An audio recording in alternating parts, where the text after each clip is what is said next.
There you go. Hello and welcome to the Women Leaders Summit of 2025, our 4th year in a row. Thank you so much for being with us. Yeah.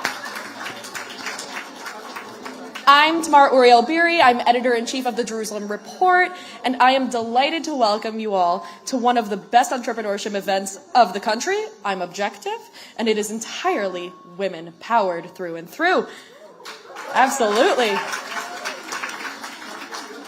As the editor-in-chief of a publication, I ask myself constantly, what is my responsibility in this role as someone with a platform to marginalized groups such as women, such as the group that I happen to be born into, in order to give them a platform, raise their voices, let them be heard? The answer is simple. Give a voice. It's exactly that.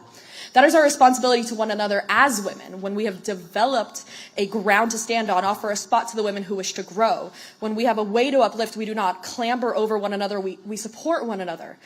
And we support each other through female friendship, which is a beautiful thing. And female partnerships are just as strong. And that is why such an event as tonight's is just so powerful. Now, there's a little clip that for a few years now has been viral on social media. And it's from the Netflix show And with an E. And it's of a teenage girl dancing with her friends, and she falls down to the ground, and her friends try to help her get up, and they ask what's wrong, and she just smiles at them and says, "How I love being a woman."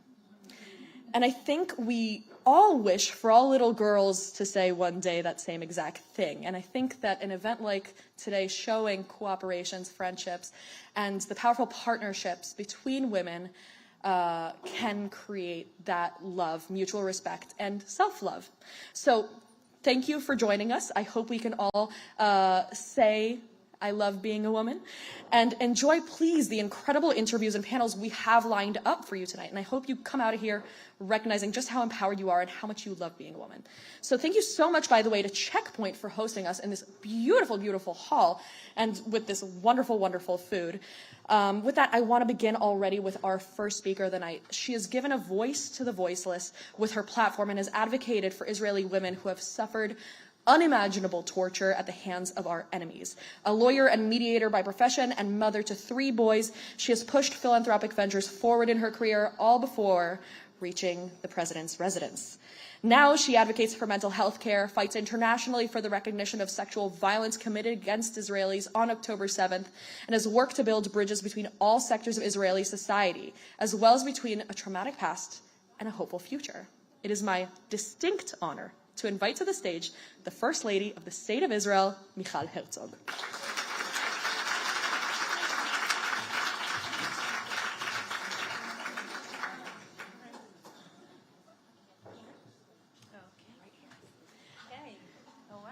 Thank you so much for joining us. Yeah. It's I was asked today to say each time a smaller fraction of men each time I mentioned that there are some men in the audience. Okay, we'll allow that. We'll allow it. Yeah, they're allowed to be here. So you've been an advocate for women and their specifically soft power within Israeli society ever since becoming First Lady and before that. What do you mean by the soft power women bring forward? Okay, so before going into that, I must tell you, I'm still under the impression of a very moving meeting we just had at the president's residence before I came here with a group of parents of the military observers, the Tatzpitaniot, from the Nachal Oz base. And it was a very moving, hurtful, painful meeting because they seek justice for their girls, and we've known them for quite a while, and we pray with them that they will at some point reach a point of justice. I'm very hopeful that a national inquiry committee will be formed because we need to find out the truth, because one of the topics that was raised in this meeting was the girls, the young women, the soldiers, they came forward with what they saw. They spoke to their commanders, but is it because they're young women that it was brushed away? Maybe, I don't know, but we need to find that out. Absolutely. So going back to your question, soft power. What is soft power? It is a very vague definition. I think what I've found out is that I can use my very vague definition of a non-role in the president's residence because I'm really a volunteer. There's no definition of the spouse or partner of the president who was elected. And so I have to find my own definition of my role. And so I found out that indeed I can use soft power, as I think many women do. It is maybe not an executive power, maybe it's not a defined power, but it is definitely something that allows you to move things around. For instance, you can use it, I can use it at least, by even just phoning the right person in the government to move something around, to change a decision about budget. Not that I can do it on a daily basis, but I find that sometimes you can really move mountains with the simple call and the simple getting together of women as a group. And this is what I defined as soft power. So I want to kind of get into that a little bit because, oftentimes when we talk about women succeeding in the workplace, we talk about, quote, beating men at their own game. And you don't see it that way. So what exactly is the power of women working with women and empowering one another? So, I look, for instance, at Orit Soliziano. Okay, she'll be speaking here later on. Orit, for those of you who don't know, heads the Center for Rape Crisis Victims and does a wonderful job. Why am I looking at Orit? Because I want to give this as an example of a group of women getting together and working together for this most important goal of giving voice to those who don't have a voice anymore, meaning especially after October 7th, the victims of October 7th, the sexual violence victims. And I'm so proud of a group of very brave Israeli women who keep this topic on world stage at all times, because we can't let the world forget what happened. And the use of sexual violence, which shocked all of us, the premeditated, the systematic use of sexual violence as a weapon of war on October 7th and unfortunately afterwards, is something that we as Israeli women have to keep on world platform at all times. And we don't only speak for Israeli women, we speak for women, period, because there's bound to be in this turbulent world another conflict, and it will give rise to the next use, and we have to prevent it. We have to prevent the use of sexual violence. And so when I say that women can work together and our power as a group, it is so much more powerful than working alone. And Absolutely. We can do it. Absolutely. Yeah. So as you mentioned, since the war began, you've been a very vocal advocate for victims of sexual violence and rape on October 7th, going on the international stage and behind the international stage, as you said, to make it clear to the world exactly what women suffered that day. Now, after the latest round of hostage releases, more and more women have returned with significant trauma from being held hostage, like animals in cages, and going through God only knows what. What steps do you see as the most vital right now to ensure that these women receive the care, justice, and recognition that they deserve? So first of all, I think what we all adhere to is treatment before justice. First of all, the women have to be treated and we have to give them their time. I was just reading on the way here the interview with Ilana, Matan Sengauker's girlfriend, who was also held as hostage, and she's fighting for his freedom now. And I know Ilana well, but I think with time, she's coming out with more stories, more of what she experienced. And we have to give those women the time. They have to be treated. We have to give them ample time to, connect with their feelings. Not all of them are capable to and want to share bravely as Amit Susanna did. She came out and she immediately wanted to share. But it's also an individual reaction. So when I was reading Ilana's interview today, I felt that I'm sure there are more and more stories that will come out, but we have to give them time. It is on their terms that we have to hear them. Absolutely. Each one has kind of their own a process that they need to go to. Absolutely. Women have oftentimes been neglected medically, including in the mental health sphere. So this is vital. But even before the treatment, the difficulty is the research itself that has made up our medical understanding of women's health and and humans today in general. They always say that the medicinal study of the human body is actually the medicinal study of the male body. So what is being done in Israel right now to combat this discriminatory pattern? So we just recently had a very important conference at the President's Residence with a group called Madonna. It's an NGO that deals with women and health and the Ministry of Health. And it's all about creating now a task force with the Ministry of Health to gender-based sensitive health processes, the use of drugs, the tests of drugs, as you said, not to use only the male body, but to use the human body. And I felt that I opened up the President's Residence because this is the residence of the entire people of Israel. And that's men and women, of course. And we have to be very sensitive to gender-based health process, and I'm glad that the Ministry of Health took upon itself now to indeed move forward with this task force. And there are, as you said, you asked me about soft power, so here's another example of soft power.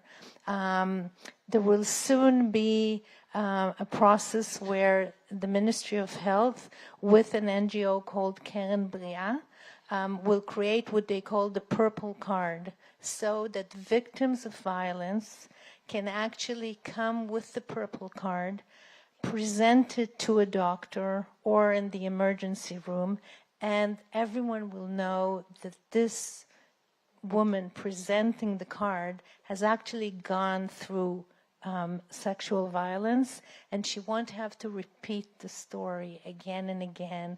She won't be frowned upon as something different.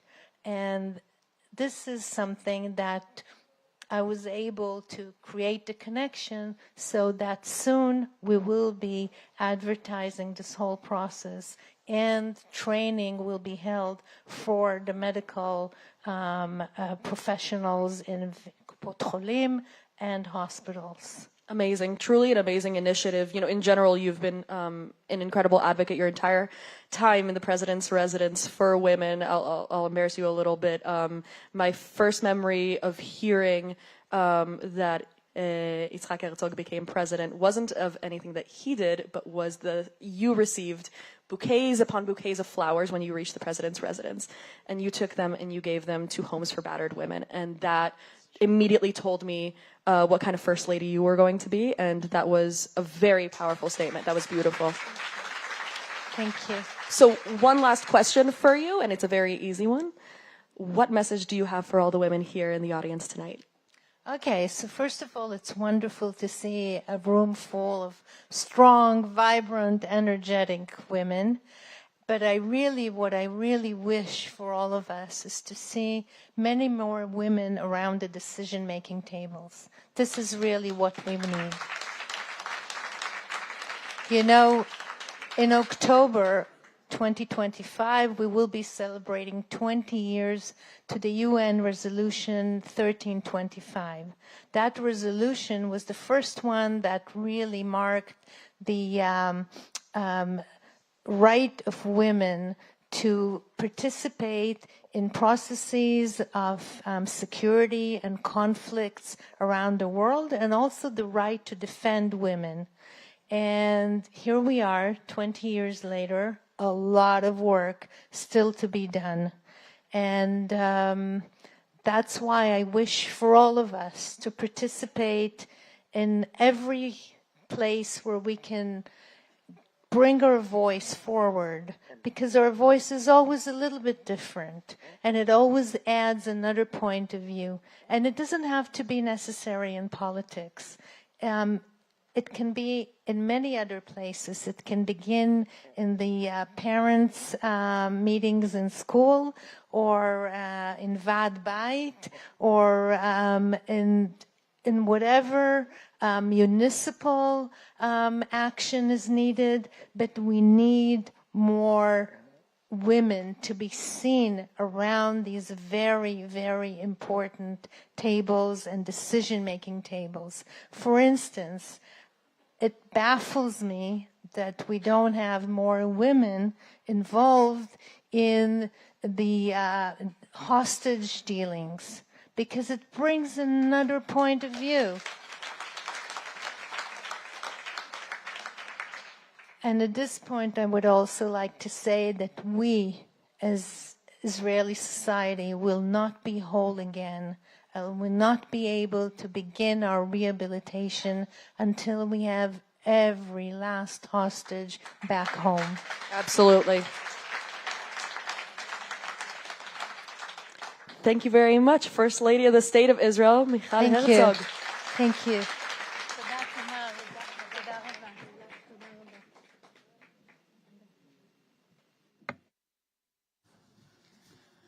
Whew, wow. Y'all, it's not every day that a journalist gets to interview the First Lady. Our next speaker has been a politician, an activist, a voice for the people, and now she is chairwoman of the Women of Magen David Adom, Israel's largest national emergency medical disaster ambulance and blood bank service. Please welcome to the stage, Dovrat Weiser.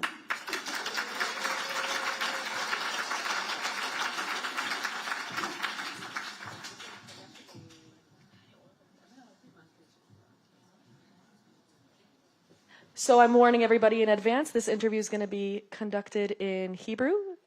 So I'll try to interject here and there, but other than that, I'll try to use body language to communicate. It'll be great. דוברת, עכשיו אני מחליפה, אוי.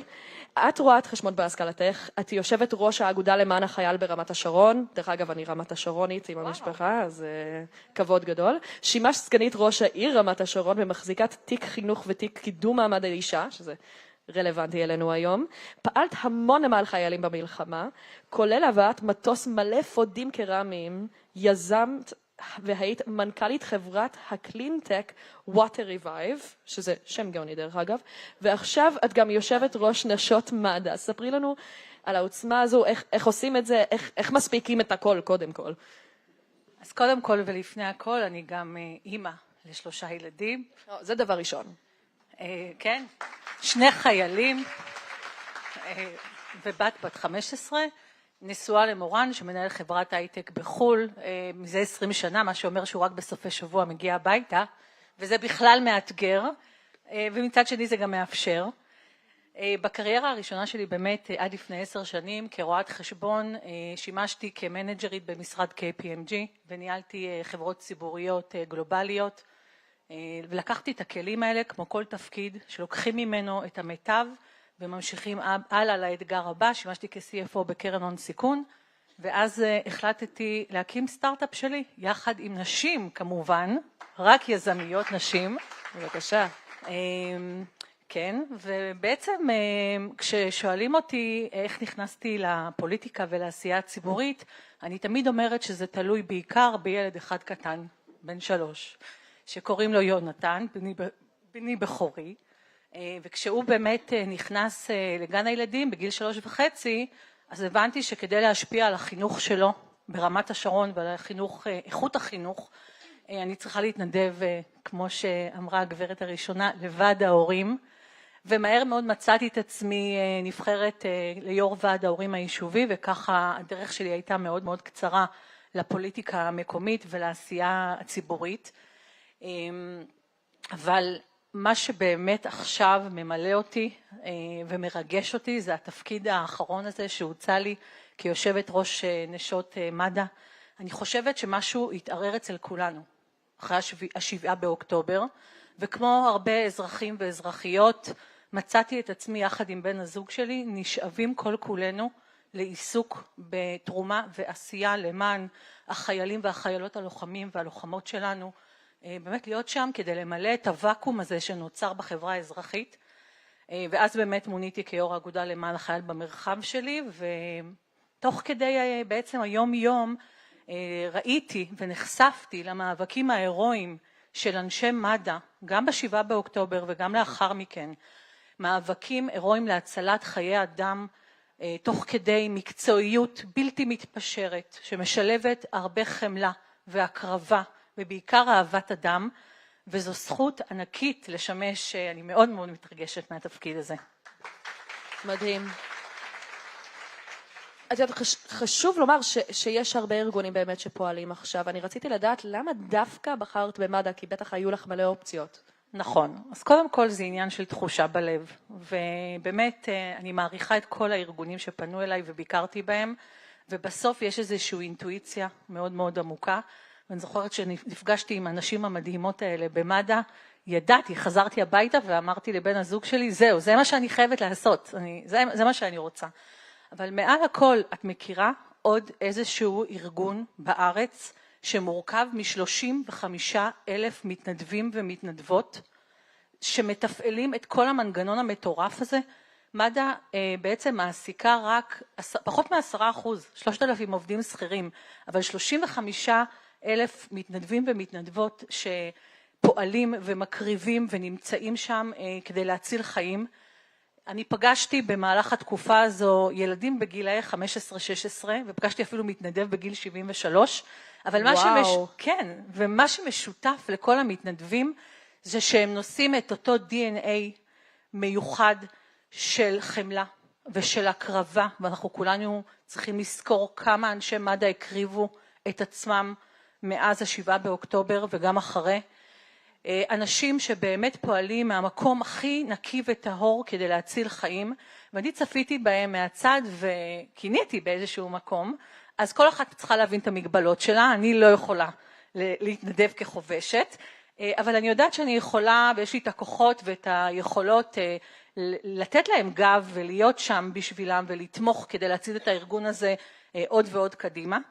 ואני חושבת שגם אירועי הקורונה, שלא נשכח, אנחנו ככה עוד מימי הקורונה ובתקופת המלחמה, באמת צריכים לזכור שכיפת הברזל הרפואית של מדינת ישראל זה מגן דוד אדום. הם פרוסים בכל מקום בארץ, בצפון ובדרום, והם מגיעים תוך שניות לזירות האירוע, ולצערנו אנחנו רואים כמה ירי של טילים ואירועי פיגועים, ובנוסף לעבודה השוטפת של פינוי חולים, הם תוך שנייה נמצאים שם. ופרט מאוד חשוב, ואגב, וזה לא כל כך הערה אגבית, כי אנחנו ככה בוועידת נשים, 48% מאנשי מד"א הם נשים מתנדבות, אמיצות ולוחמות שנמצאות בפרונט. אני חייבת לומר שאני מסכימה איתך לגבי האומץ והכוח של הנשים של מד"א, וזה אובייקטיבי לחלוטין, כי אחותי הייתה מתנדבת מד"א, אבל אני עכשיו בשביתה. אני לא אצביע עליה בקהל, היא תרגיש נבוכה. יש כל מיני ארגונים אבל בארץ, כאילו לא רק ארגונים, גם סוג של branches נגיד, צה"ל, משטרת ישראל, שירותי הכבאות, הם כולם מקבלים תקציב מהמדינה, אבל מד"א לא מופיע בספר התקציב באופן קבוע לפחות. בעצם הוא כל שנה צריך להילחם מחדש, מהו המבנה הזה, איך זה בדיוק עובד? אז נכון, וככה בדרך דיברתי עם חברות ושיתפתי אותם בתסכול הזה, ואני בטוחה שהרבה לא יודעות. מד"א קיים 95 שנה, הרבה לפני קום המדינה, ובעצם כשהוקמה המדינה חוקק חוק מד"א, אנחנו פועלים לפי חוק, וחוק מד"א הגדיר בעצם את מד"א כארגון ההצלה הלאומי של מדינת ישראל, ומי שאחראי על אספקת הדם השוטפת לכלל בתי החולים וכוחות צה"ל, וכולנו יודעים כמה שמנות הדם שהגיעו במסוקים לחיילים האמיצים שלנו, הצילו חיים ברגע האחרון. ובעצם מד"א מוגדרת כזרוע ביצועית בעצם של מדינת ישראל לשירותי חירום רפואיים, טרום אשפוזיים ולהספקת הדם של כל מערך מדינת ישראל. ופרט מאוד חשוב שהרבה לא יודעים, מד"א אחראית על בנק חלב האם הלאומי. נכון. כן, ואנחנו סיפקנו בתחילת המלחמה 1.5 טון של חלב אם לתינוקות שלא, אמהות שלהם לא יכלו להניק אותם. אבל, אז זהו, למה זה מקבל... וזה אבל מאוד מאוד גדול, מד"א לא מתוקצבת, בניגוד באמת, כמו שאמרת, לשירותי הביטחון האחרים, מד"א לא מתוקצבת בספר התקציב של ממשלת ישראל, ובעצם נקבעו, באותו חוק נקבעו תקרות של אגרות פינוי על ידי רכבי ההצלה שלנו ומחירת דמים, שהמחיר האחרון שלהם התעדכן לפני 20 שנה. עכשיו בואו, כולנו יודעים, כן, כמה שהמחיר הוא לא ריאלי, וכמה שהעלויות של התחזוקה ושכר העובדים ודלק וכולי האמירו במהלך ה-20 שנה האלה, ובעצם אנחנו היום, תקציב מד"א מורכב מ-60% בלבד של אותן הכנסות מאגרות פינוי של חולים ומחירת דמים, ואת ה-40% הנותרים אנחנו אמורים לממן ולגייס מתרומות הציבור. אני רוצה to interject, כי אותו נגמר לנו את הזמן, וכן, זה בכל זאת כנס באנגלית, אז אני משלבת כאן, אין בעד מה. אני רציתי לדעת, כי את יושבת ראש נשות מד"א, למה דווקא בארגון מד"א בחרתם להקים קבוצת נשים, איך היא בדיוק פועלת? כי אין על נשים, ברור, לא? זה ברור. אין על הכוח הנשי. אז אנחנו בוועידת נשים, ואנחנו יכולות ככה לדבר בצורה חופשית. אני מאמינה מאז ומתמיד בכוח הנשי. אני חושבת שיש לנו כוחות ויכולות אחרות לגמרי. אני במהלך התקופה, במהלך השנים, גם בעולם העסקי הפיננסי וגם בעולמות הציבוריים והפוליטיים, זכיתי להכיר נשים, הרבה מהן דרך אגב נמצאות כאן, שמכירות אותי הרבה שנים. נשים חזקות, נשים מנהיגות, נשים שיודעות לאזן בין הראש והרגש בצורה מיטבית כדי לקבל את ההחלטות הכי טובות למען החברה. נשים שיודעות להשיג את התוצאות שלהם בלי מלחמות ובלי אגו ובלי מאבקים מיותרים, ואלה האנשים שאני קוראת להם, אני קוראת כאן, מסתכלת ואני רואה אחת, אני קוראת לכן לבוא ולהצטרף לכוח הנשי הזה ולהיות חלק מאיתנו. הפלטפורמה שלנו היא פלטפורמה שיכולה ותיתן מקום וביטוי לכל אישה ואישה, ויש פה QR, נכון? וואו. אז כן, אז אני קוראת באמת לכל אחת שמוצאת את עצמה תחת ההגדרות האלה, לבוא, לסרוק את ה-QR, אתם יכולות לתפוס אותי גם בהפסקה, או להיכנס לאתר שלנו, של עמותת ידידי מד"א, ולהיות כוח משמעותי, פורץ דרך ומטביע חותם על החברה הישראלית. מדהים, מדהים, מדהים. יושבת ראש, נשות מד"א, דוברת וייזר, תודה רבה.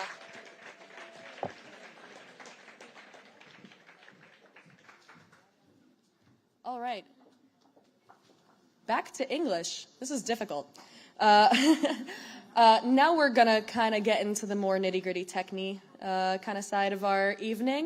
Artificial intelligence has impacted many an industry, but our next speaker will touch in particular on its impact on cybersecurity and women. For an interview conducted by Jerusalem Post Domestic Affairs and Economics correspondent Eve Young, please welcome to the stage Chief Product Officer of Checkpoint, Natalie Kremer.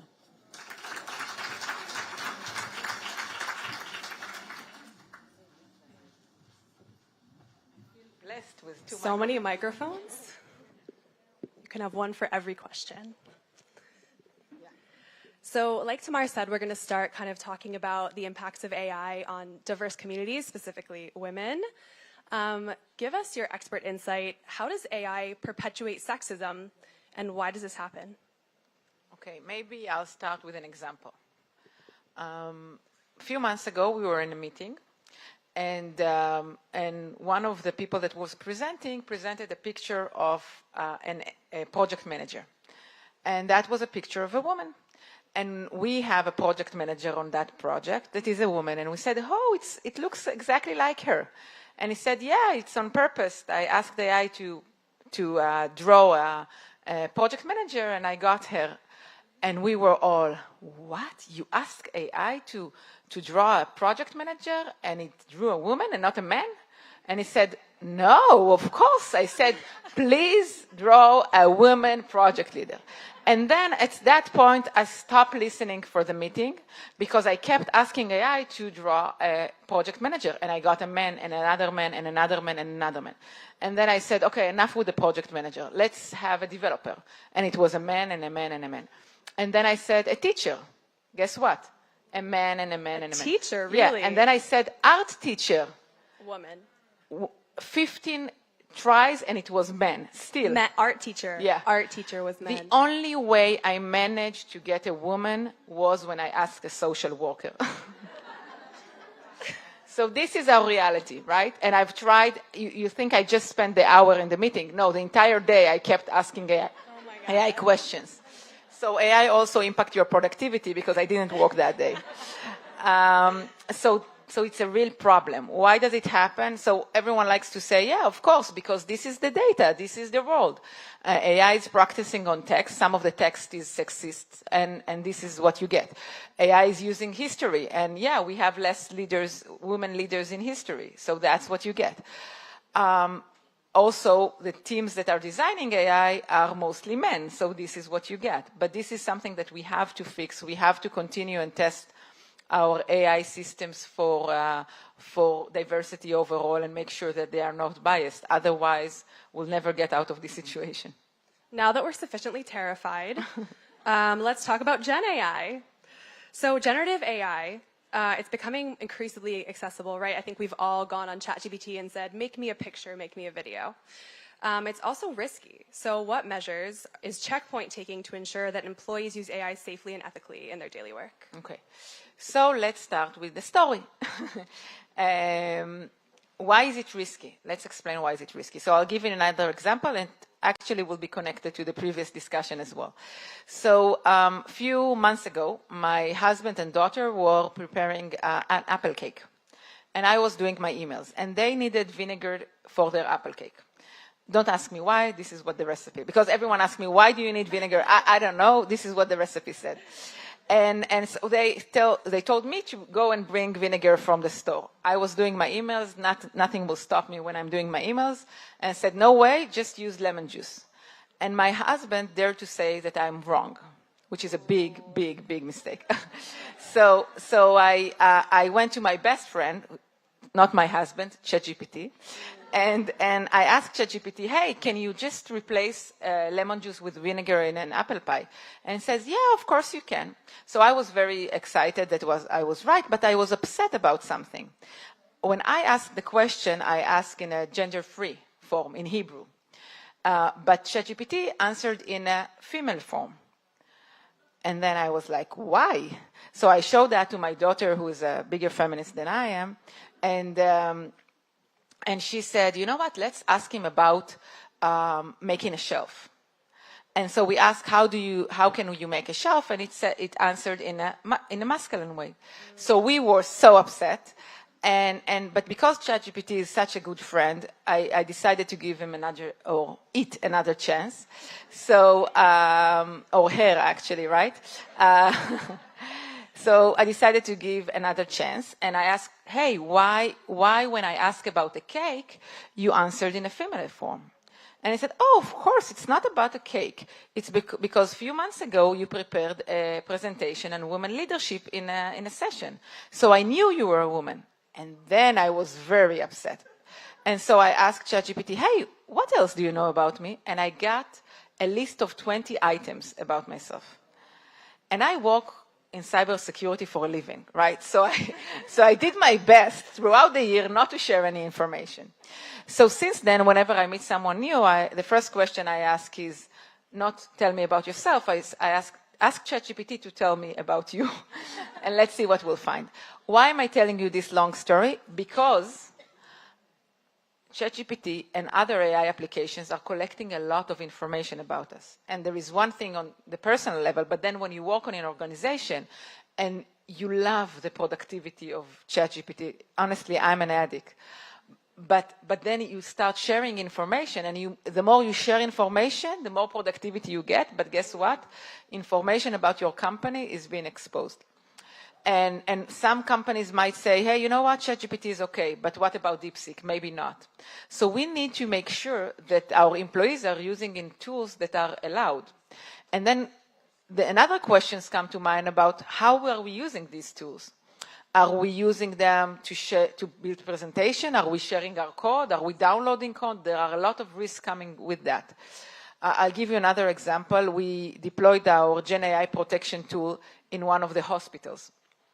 And our tool provides full visibility on which Gen AI applications your team is using and for what purposes. And that hospital find that the nurses in the hospital kept using it to ask medical questions. Now, it's not just about providing information about a specific person, but they didn't want people to be treated with ChatGPT, because if I would want to be treated by ChatGPT, I wouldn't go to the hospital. I would ask my good friend, right? So you need to make sure that your employees are using it for the right reasons, for the right cause, and using the right tools, and not sharing information. And today, we and other companies are building tools to be able to provide you this visibility, but also protection to block any such data losses. Wow, scary also, thanks. So like you've touched on, really, AI is transforming cybersecurity at an unprecedented rate. What do you think the role is of AI in the future, evolving how we protect against threats? So, in fact, we were using AI for over a decade to protect against threats. Everything we do, all of our engines are based AI. But now we have Gen AI and can do new things. The reason AI is so important is because attackers can use so many variations of, let's say, phishing attack. They can have all these different emails. They can have different sites, and if it's a site that we already know that is malicious, we can tell, hey, you know what? Let's block it. But what is if it's a site that we saw for the first time? Then how do we block it? This is where we use AI to look at hundreds, maybe thousands of different indicators to be able to predict if it's malicious or not without knowing for sure. So this is one use of AI. Another use of AI is accelerating the work of the security teams. We know there is a significant shortage of security team members, and they need to manage much more complex attack every day. And accelerating the work, as we are accelerating the work of people on the finance or marketing or in each different industry, we are accelerating the work of the security teams, doing more and more work for them using AI and letting them be involved in the more complex scenarios. So we're almost out of time, but I want to bring us back to diversity. We've seen kind of global trends of diversity and inclusion being considered less and less important in the business world. You're part of Checkpoint's Diversity Forum. Tell us, why is this important? Why do we need this? So first, at Checkpoint, we stand behind diversity and inclusion. We believe it's very important. First, it's important for the business, right? I believe that diverse team will be able to bring better results. People will have different point of views, and eventually we'll get more innovation throughout that. Second, it's important for us as a society, right? People are deserved equal opportunities, and we are actively working in order to make it happen. Actively working meaning not just waiting that we'll get people that are different from us, but actually looking for them, mentoring them, helping them grow in our company. So we think it's very important. Thank you so much for that slightly terrifying interview, Natalie.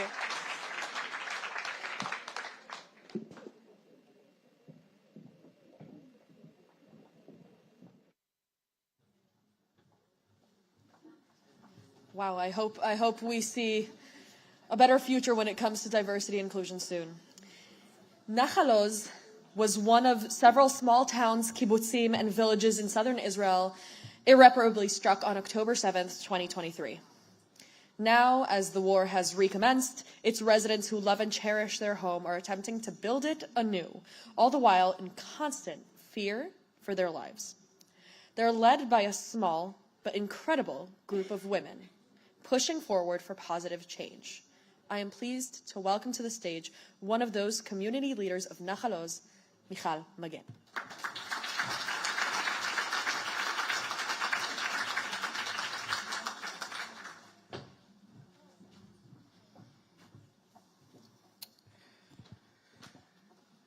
Good evening, everybody.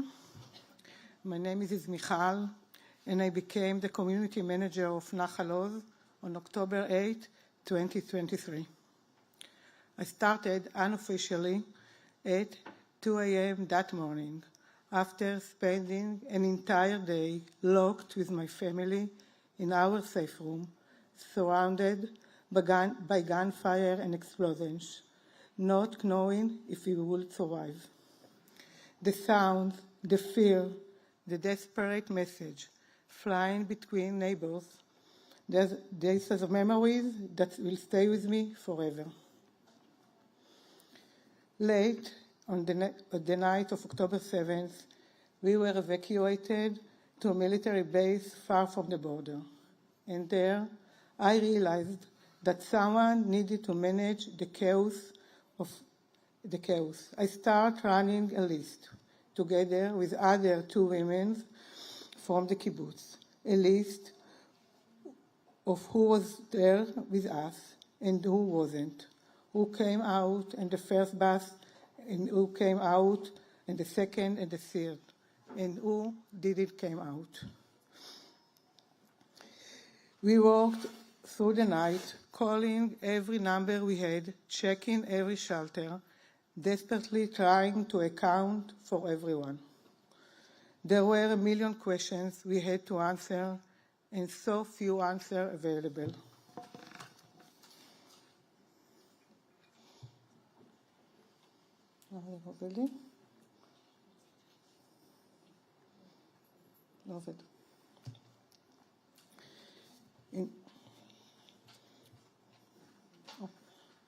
In the following days, I hardly slept.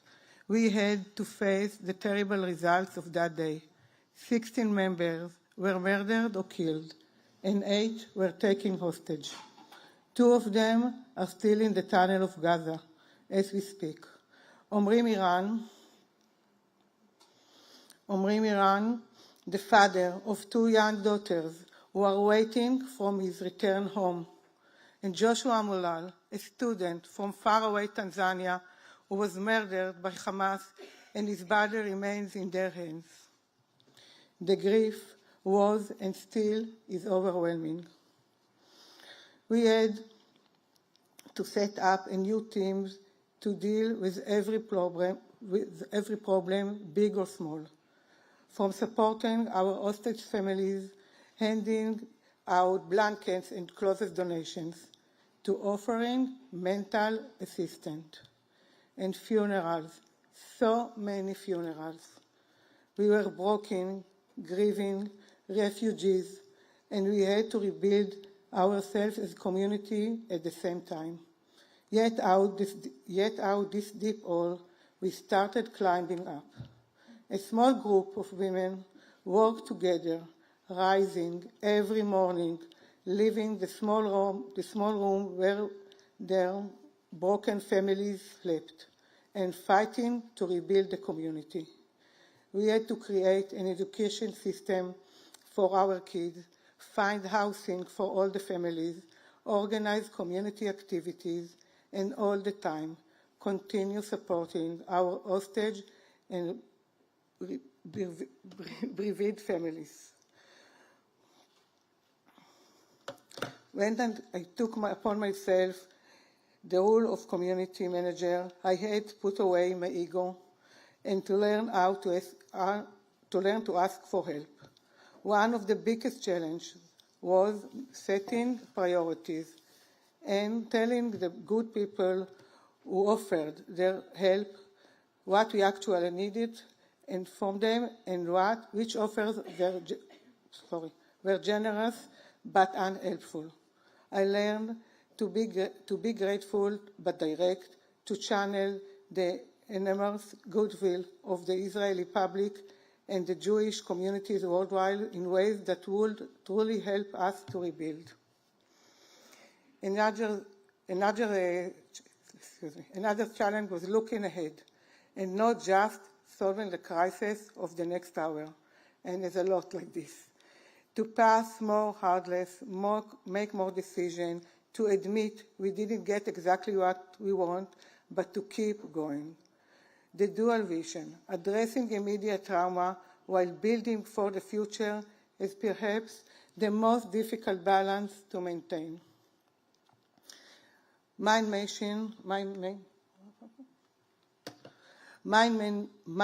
mission as the community manager is to bring the spread community back to Nahal Oz, only 800 meters from the Gaza border.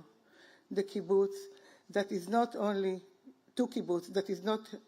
healed, but better than it was. We still have huge missions to complete after an exhausting year and a half. To build a new kindergarten, education complex, to strengthen our agriculture, and more and more. Our Return Home project is not merely physical rebuilding effort. It's the triumph of the human spirit over despair and terror. And in this long and difficult journey, we need partners, resources, and a lot of faith. When I search for hope and strength in this reality, I go back to my childhood memories in Nahal Oz. Happy and secure childhood filled with freedom, friendship, and connection to the land. I know our kibbutz can give sense of home like no other place. And for those who chose to make it home, it remains the most beautiful place in the world, despite everything that has happened. Every woman in this room understands the meaning of leadership in times of crisis. Each of you knows what it's like to wake up in the morning and lead during impossible times. What I have learned the hard way is that women leadership, especially in moments of crisis, is not just about making difficult decisions. It's about seeing the people behind the statistic, hearing the stories behind the tears, and creating space for pain while insisting on hope. I am proud to lead Nahal Oz community and enable wonderful women to take responsibility and lead. As you leave this conference today, I ask you to remember that the return home of Nahal Oz is not just our story. It is all our mission to show the world that life, love, and hope always triumph over fear and destruction. And before I finish, I want to mention 4 heroines women who I can learn, receive light and strength. מעיין עידן, זיכרונה לברכה, 18 years old, who rose to help her father, צחי עידן, זיכרונו לברכה, hold the handle of the safe room, and was shot by Hamas terrorists. דקלה ערבה, זכרה לברכה, who protect with her body Ella Daphna, 8 and 16, when their vehicle was shot and saved them. Lishai Miran, who for a year and a half has been tirelessly fighting for a return of her Omri to Roni and Alma. And to my daughter, Naama, who lost as best friends, Tchelet, wonderful Tchelet, and 3 weeks after October 7th, enlisted to Shchakim program in the intelligence corps and successfully completed the demanding course, despite all the difficult trauma and loss. You are an example and an inspiration of power to continue living together with longing and pain. Thank you very much.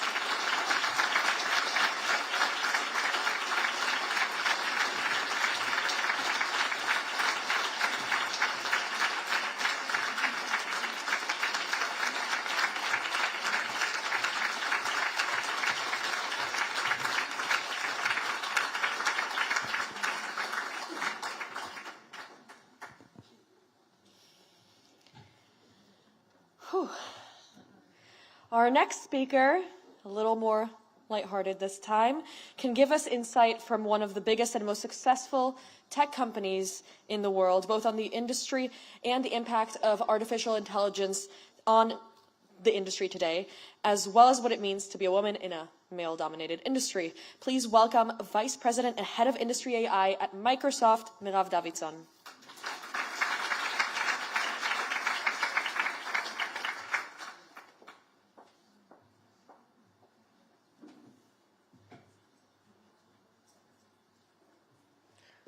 Thank you for joining us. Thank you. Thank you for having me. Can I say something before we start? Of course. It's so hard to come after Mifal.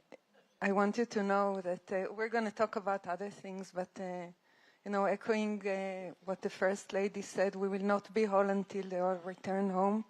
And we will not be whole until your community and others will be recovered. So we wake up thinking of you and we go to sleep thinking of you. So absolutely. It's hard. It's hard to transition from that. But we will nevertheless try. The country and the world are undergoing a massive transformation because of AI. There's a lot of concern that this is going to impact employment negatively because, AI might replace us. How in particular do you see this as impacting women? I'm actually really optimistic about how it's going to impact women. Really? Yes. Okay. First of all, I think that any revolution or transformation disrupt the existing paradigms and bring new ones. And as we bring new paradigms, underrepresented populations can actually become more represented or even lead. So that's in general. Specific for Gen AI really helps makes knowledge accessible for everyone and help us upskill ourselves much easier. So really can help women advance themselves. That's one thing. Second, Gen AI really makes us more efficient. And as women, we always strive to be very efficient. We typically juggle our home and career with our, and hopefully on top of that, we try to do some sports, maybe read a book. So there is a lot to juggle. And with Gen AI making us more efficient, I think that we can actually have more time to grow and develop. And last but not least, and maybe related to what the First Lady spoke about in terms of this soft power, I think that in a world where we have people powered by AI, these people, the very technical things AI will do, these people, it will be much more important, their interpersonal skills, and this is where women typically have an advantage. Typically, yes. So you've kind of worked in the field of inclusion and such in the workplace for quite a bit.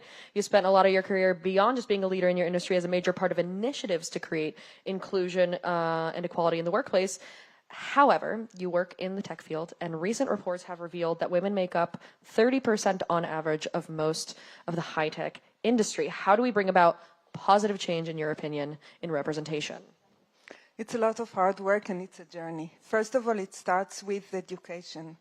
We still see in schools that women or young girls are steered towards specific professions, typically low-income professions, while men are steered to the high-power positions. So we need to start there with the education. Another aspect is there is a say, you can't be what you can't see. Now, I think you can, but it's just much more difficult, and it really helps to have role models. So we try to be role models for young women.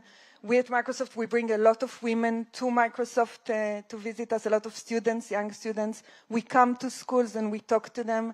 So if a young girl from a village sees our general manager for Microsoft R&D here in Israel as a woman, she can really think about herself as the next one and as a tech leader to be.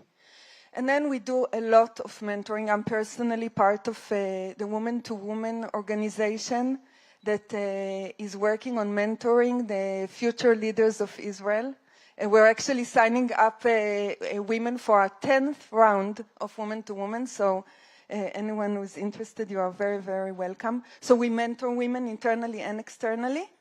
And then I think there is the aspect of culture. We talk a lot about diversity and inclusion. Diversity is easy, it's the numbers, but inclusion is hard work of allowing women to be their genuine selves, to bring their unique voice, and still to thrive in the workplace.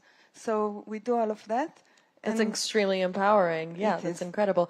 I do want to take just a moment from our interview because unfortunately the First Lady of the State of Israel does have to leave. I wanted to say thank you so much for being here and being a voice for the voiceless. Thank you so much.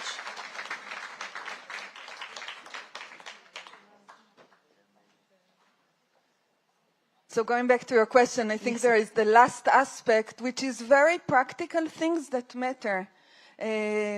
We allow for extended parental leave for both men and women. It helps drive more equality and more women in the workplace. We ensure equal pay. There are all these things that are practical and need to happen, but I think the most important are the education and the culture. Super, super important. Absolutely. You, in your personal life, if you will, personal and professional, have made major transitions in your career, both in Microsoft, but also outside of it. So when we're coming from, a perspective of education and bringing other women up, how do you take initiative in order to make decisions as a leader in terms of what other women here can learn from you? So maybe just to give you some sense, I've been a product leader in the industry for over 30 years, twice relocated to the Silicon Valley and back. I've sort of left the workforce and became a consultant and then came back. In the 15 years at Microsoft, I've done various product roles in the cloud and AI division, including being the CTO for the development center in Israel, which was sort of moving away from the business, and then I went back. So I'm a big believer that we control our destiny, and we need to take action. That feels like a contradiction in terms, destiny, but also control. I guess. So 2 things that I think are important in terms of proactively making moves. The first one is really knowing yourself. I think self-awareness is always important, but in this context, be aware of your superpowers and what you would bring into a role and what you could leverage to be successful, to set yourself up for success. And in addition, be mindful of where this role will stretch you and allow you to grow and develop. So that's one aspect. The second is every proactive move, every such change is risk-taking, and you need to be sure that it's the right time for you to take risk, personally, in terms of your situation, in terms of your financial situation. And also, we know that when you take risks, sometimes it is more successful and sometimes less. I took a risk and decided to leave my previous role at Microsoft 3 years ago and move to this role of industry AI. No one knew exactly what it was back then, but and then a few months later, the Gen AI revolution started, and I found myself leading the spirit of what we do in the industry, building agents for industry-specific use cases, building models that are specific to industry use cases. So that was a great move. Some moves have not been that great, but I think that our careers are so long that we can take a risk and we can make a change, and it can be a lateral change. We can even take a step back. If I want to move from tech to business or from business to tech, maybe I take a step back and detour. And I think we can allow ourselves, and if the move is not great, then we'll make the next move, and it works. Absolutely. I think also something people forget these days is our average lifespan is longer. You can make a decision, you could be wrong, and then you can move, and you could change, and you can change career paths, and that's all possible because we'll have longer time in the workforce, whether we like it or not. My final question, and it's just a short one. One piece of advice that you'd have for a woman starting her high-tech career or career in general? Okay, I have to give 2. It will be very short. All right, well. Okay. So first one is, I call it no regrets. We as women tend to feel guilty and be regretful if I'm Now, really busy at home, I'm missing at work. If I'm more busy at work, who knows what will happen to my kids. So I didn't say in the beginning, I'm married with 3 kids. They are older now. They are building their own careers. Trust me, there is no need for guilt and regret. And if we free ourselves from it, all of a sudden we have so much more energy and cycles to do great things. That's one. And the second one, now more than ever, we can't just sit still.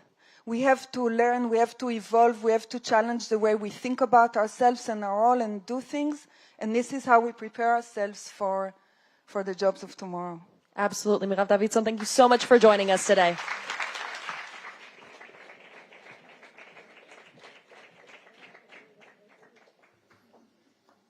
Wow. I guess we'll have to see what AI is going to do to our careers, guys.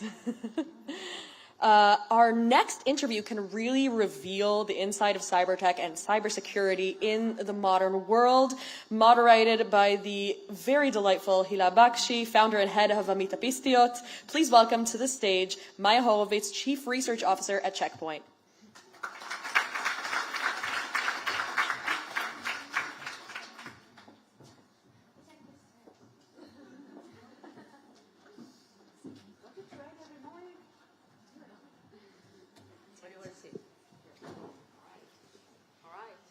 Not scary at all.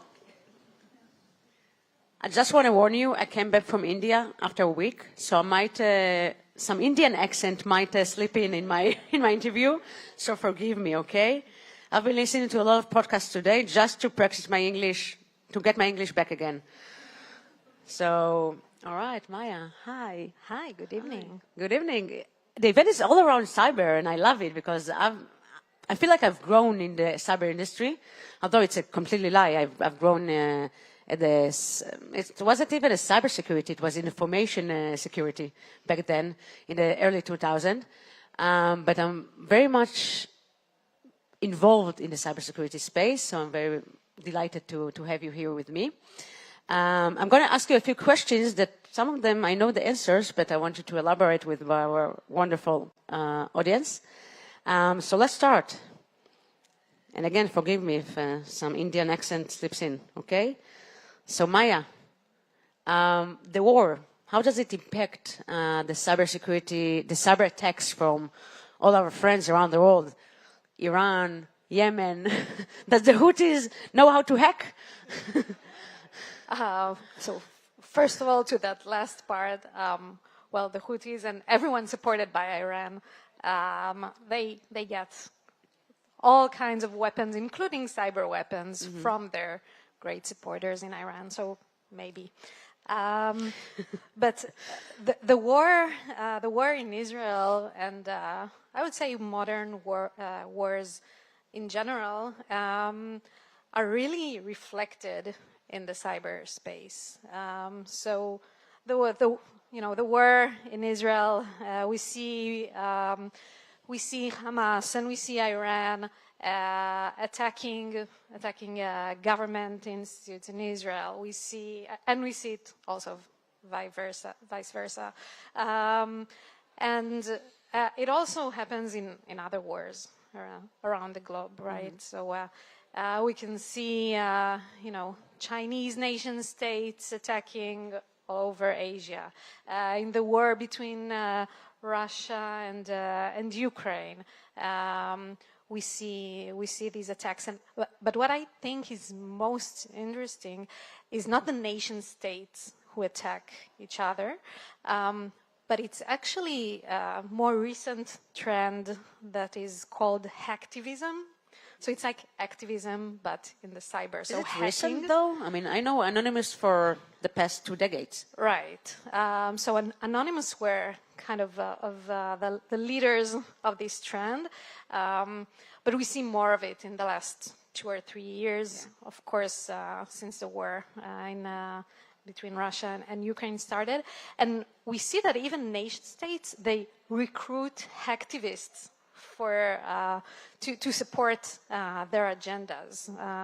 So we saw, for example, the deputy prime minister of Ukraine opening Telegram channel where he called for Ukrainians and supporters to attack banks and the government in Russia. Yes, giving like specific targets. So definitely we see the war in Israel and wars around the globe really reflected in the cyberspace. And how do you see businesses cope with that problem? Because I know from my friends in the cyberspace, there are more than 40,000 attacks a day, right? So how do businesses protect themselves? Yes, and we see even more attacks since now there are more agendas. So usually when it's nation states or cyber criminals, they look for either intelligence or for money to monetize on their attacks. But now with hacktivism, we see that, in terror, what you want to achieve is chaos. You want to cause damage. So this is another type of attack or another type of tools that threat actors are using. They're using what we call wipers, meaning they just wipe entire systems, databases, computers, to just leave them like non-usable. Or do defacement on websites. So it's just like, doing graffiti in the real world. Yeah. So there are more and more attacks that businesses and individuals need to be protected from. And of course, as an individual, even as a company, you can't really learn all about these things. You have limited resources, which is why you need a trusted partner or a trusted security company that has the resources to know all about these attacks, who will secure you. Yeah. So if I start a business today, the first thing I have to do is secure my databases and data centers. Yeah. Definitely. Can you tell us a bit about? Sorry.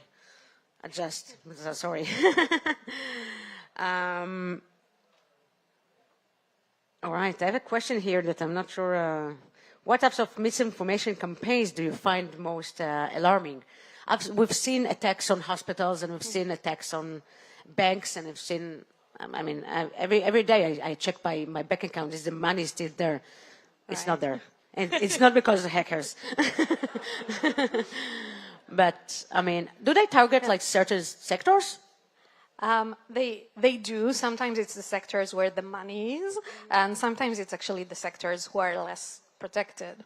But you touched upon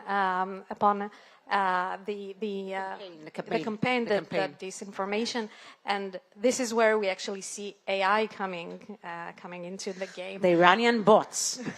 Yeah, this. But also, and I think the most interesting usage of AI today in spreading disinformation is actually in politics and in election campaigns, because there we see either candidates using AI and deepfake for their own sake, or in order to kind of bash their rivals. We even see nation states using AI in order to influence other campaigns. And I'll just give one quick example from the elections in Slovakia, it was, where one candidate created deep fake of his opponent. And it was like a voice recording of the opponent talking about how he disrespects his own voters. He thinks they're stupid. He's going to pay in order to get the elections, to pay a bribe. And also, and this is the most important part, that once elected, he will be doubling the price of beer. Okay, so sounds like a Trump bill. So this was a deep fake campaign, and the wise thing he did is that it was released just 2 days before the elections. So just like in Israel, where we have like the kind of media blackout 2 days before the elections, where the candidates can't go to the media and speak. So this was actually the advantage of the AI. So it was released, and the candidate couldn't really respond to that and say that it's a lie. So actually just using the law in order to protect the attackers, kind of. Just to remind me, Black Mirror is coming back on April 7th. Well, put in your calendars. We know it that sounds like the Black world. Mirror. We know Yeah. that the world is much Yeah. worse Horrible, than Black horrible. Mirror these days. We know that there aren't many women in the cyberspace. You don't say. Yeah, it's about 80-20, I think, the gap. I think that 80-20 is what I learned 20 recently. something, 25. 20, maybe. 25 maybe. How do we get more women into the cyber security space? 'Cause this is like the great achievement of the Israeli intelligence is cybersecurity. We know that Israel is huge on cybersecurity. It is the most successful sector in high tech.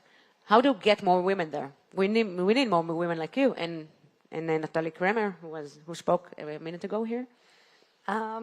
So I'll give two answers. One is something that I have learned from doing mentoring to other women, which is that we see that young women who are, even if they are offered a promotion, more often than not, they would not take the opportunity.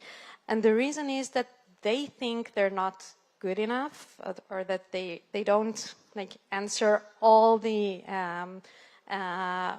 all the different needs of the role. And so they say that they won't be good enough, and you really need to convince them and push them in order to take the opportunity.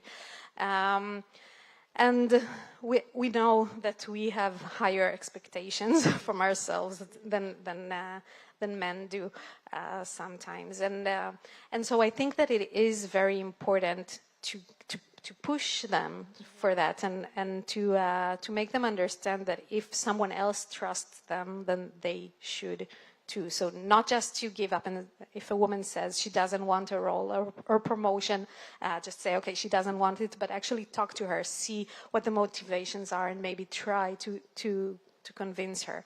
So this is one, and maybe I'll end with another story that a few years ago I was interviewed on TV on primetime show.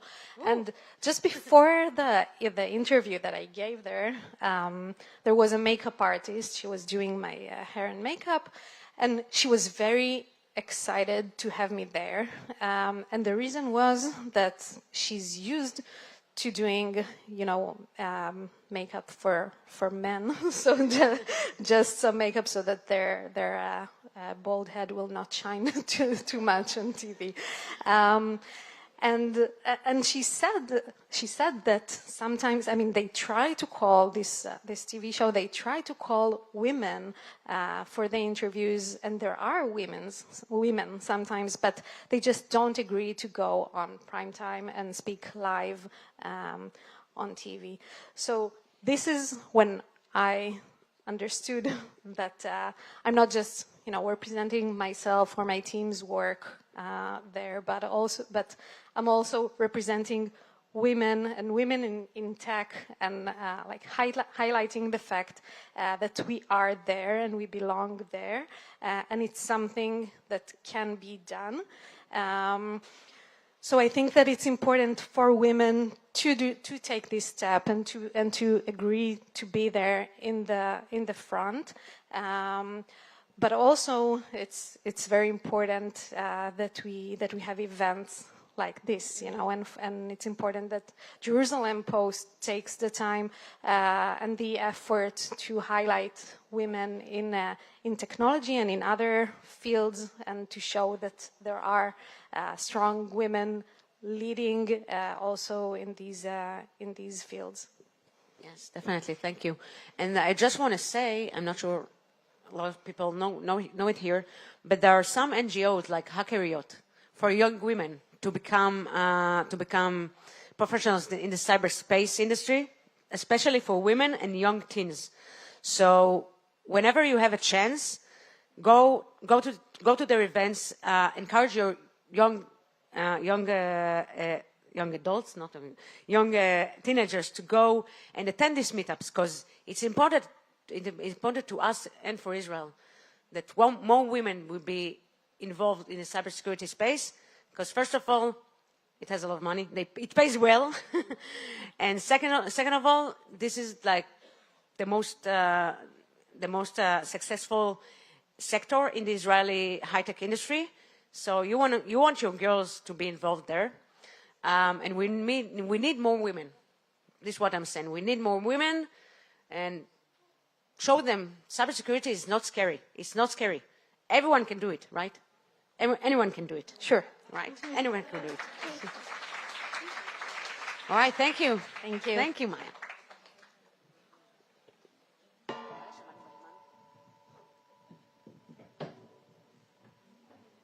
All right, I feel really, really inspired. That was really beautiful. You know, yeah, I think women do need to advance themselves. So this is my campaign. I am here for any primetime news show that's interested in having a woman journalist. But you don't want women on primetime? Come on, I'm right here. All right. Our next speaker has changed the country with her philanthropy, her motivational ideology, and the projects that result from that. Interviewed by Jerusalem Post night editor Sarah Ben-Nun, please welcome social entrepreneur, author, philanthropist, and chairwoman of Lev Esh, Olesya Kantor.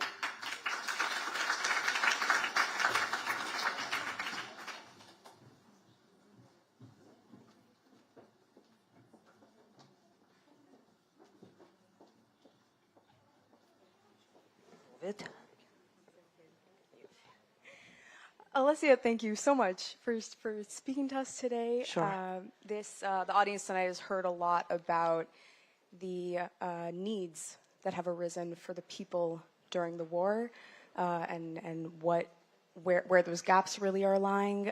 You founded Mothers on the Front Lines during the war, so I want to ask you, first of all, explain what it is and how it was born, and really the development of it. Well, I didn't found this group. They found themselves, and I started to work with them quite, like maybe half a year after the war began. And this is the wonderful group of women, mothers of soldiers, that in my eyes, in my opinion, they represent like the best values of Israeli society. They represent diversity. They represent initiative, they represent chemla, which is like empathy, but more than empathy. And compassion. Compassion, yeah. Exactly.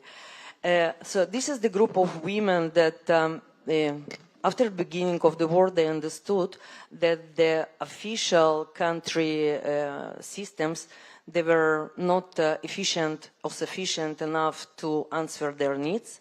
And so they created groups of mothers in different areas. And this group is very diverse, there is no right or left now. I believe, we are all Israelis, but like these women, they represent all the rainbow of Israeli society. And at the beginning, they started, just to help one to another and created kind of, like the circles of the sisterhood. But then they understood that, they are entitled to the support and help from the government, and they started just to go to the governmental offices and demand on getting what they entitled to. And, I'm telling you this story for two reasons, the story of the mothers on the front line, because 2 weeks ago, I was on the working trip to Hungary with Joint Distribution Committee, with Joint. And we were visiting Jewish community in Hungary, and there are wonderful projects, that join in collaboration with me doing there, of Jewish community helping to non-Jews, and that's how they build bridges and create, the good relationship with the non-Jewish neighbors, and promoting, the Jewish values and Jewish identity to non-Jewish community. It's amazing. But yes, it is. But I was looking for something which I am very familiar with, and these are, the women projects and women empowerment projects, because my philanthropic foundation works with that for last 12 years. And to my astonishment, I realized that in the Western country, just 3 hours flight from Israel, there is nothing exists that will help to women in critical situation. No nothing. Yeah. No shelters for battered women, which are a lot in Israel, and we work a lot with this. No empowerment circles for women, just absolutely nothing. So I'm telling you that because, in nowadays, it's not always easy to see a good sides that we have in Israel society, but we have so many support systems for women, and it shouldn't be taken for granted. We need to understand that any woman in Israel, that she's in danger, she's feeling, that something is endangering her, she can call, she can come, and there is philanthropic organization and country organization then will come and answer her needs. So basically that's what the women on front, mothers on the front line, that's what they do. They help themselves, but they also take initiative, and they're getting what they're entitled to from governmental organizations. That's amazing, and really we wish you all the luck in keeping that up and keeping it going. I want to expand a little bit from a more pointed look to kind of, we women have come so far, right, and advanced so much, but today still it's not always, when you're a young woman and you're coming out of your frameworks, school and the like, and you're coming out into society, it doesn't always look so bright. Sometimes it looks kind of bleak. And so my question is, what would your advice be to women who are in that place, and particularly women who are looking for leadership spaces? How should they go about that? Well, it's a very good question. The answer is a little long and complicated. I start with that since I was a little girl, I was always asking myself, am I good enough? I was little and I was born, as you can hear, in Soviet Union. So being raised by Soviet parents, I had to be responsible for my younger siblings, and I had to be A grade student. I had to be, the excellent athlete. Perfect. And cleaning the apartment because my parents were working, but I never felt that I am good enough. And I didn't know how to overcome this obstacle in my head that I am not good enough. And for me, the only way to overcome this obstacle was to work hard. I just put my head down and I was working hard, and I decided to myself that my achievements and my deeds will speak for myself. And when I was growing, I always felt a need to prove myself that I am good enough. Because, I didn't know how people will judge me. They will judge me by my accent, they will judge me by the color of my hair, by who knows what else. And I always wanted to be professional and good, so my deeds will speak for itself. But then when I entered the professional field, I began to notice that there are many women around me that they don't know their worth. They coming to the professional field and they don't really know that they're good, that they're strong, that they're really amazing, and they really worth. And, I've been, I want to tell without any arrogancy or with a lot of humiliation. This is the space. That's by now I have been in many powerful tables. And I very often felt an imposter syndrome, I have been entering the space dominated by men, and I always felt uncomfortable, and I very often asked themselves, do I belong here? And I was asking myself this question because somebody put this question in my head. You know, it wasn't me, it was the society and the messages that the society was sending, you know, that you're not good enough, you know, you're not belonging here. And then, you know, when I was sitting in many meetings and I noticed, you know, like that the men that they're sitting in the table with me, they are not better than me. They are not, you know, their opinion is not better than my opinion, you know, like their experience is not better than my experience. And then little by little, you know, I gained this confidence to tell to myself and to other people, I am here because I belong here. I am not imposter, I belong here. And that's what I want to tell to young women who are entering now professional field, just really know that you are good enough, that you are not imposter, and that you're really worth it and you belong. Each one of you who sits now in this room, you're here because you belong to this circle of women leadership. Put that up on the wall, right? Wow. Alessia Kantor, thank you so much for sharing your story and your wisdom with us. Thank you. You're welcome.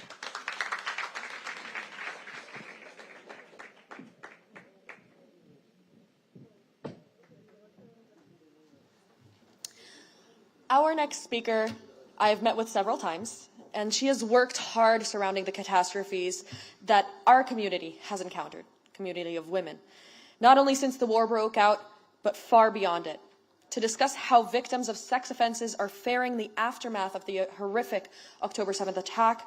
Interviewed by Eve Young, please welcome CEO of the Association of Rape Crisis Centers in Israel, Orit Solitiano.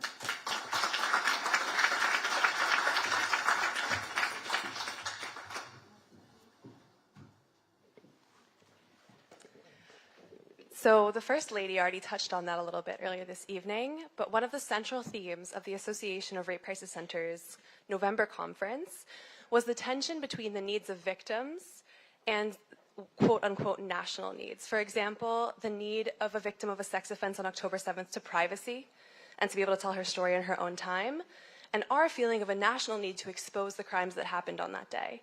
Can you tell us how the association is supporting women through this? Of course, but first of all, I want to say thank you to everybody who has so much patience. And I'm sorry that the First Lady is not here, but I always, when I see her, I tell her that after she will be finishing to be the First Lady, she should be the next president because she's amazing. Yeah, we should have a woman president. Give it up. So maybe she will hear that. And thank you also for your philanthropical work. It's really amazing what you're doing, and I met you, and now I remember. And a few years ago, you were in the house of in Mevaseret, So I remember your story, and you're really amazing. You should read about her. Yeah, very interesting story. Yeah. Okay, so ask me again because this tension between our national needs and our personal needs and needs of victims. How is the association helping women handle this? Well, the issue of sexual violence is very interesting. Everybody wants to hear about what happened on the 7th of October, and who are we? The Association of Rape Crisis Centers in Israel, in one sentence, we're the most veteran and strongest organization in Israel that fights sexual violence, and we're the umbrella organization of 9 local rape crisis centers that are all over the country.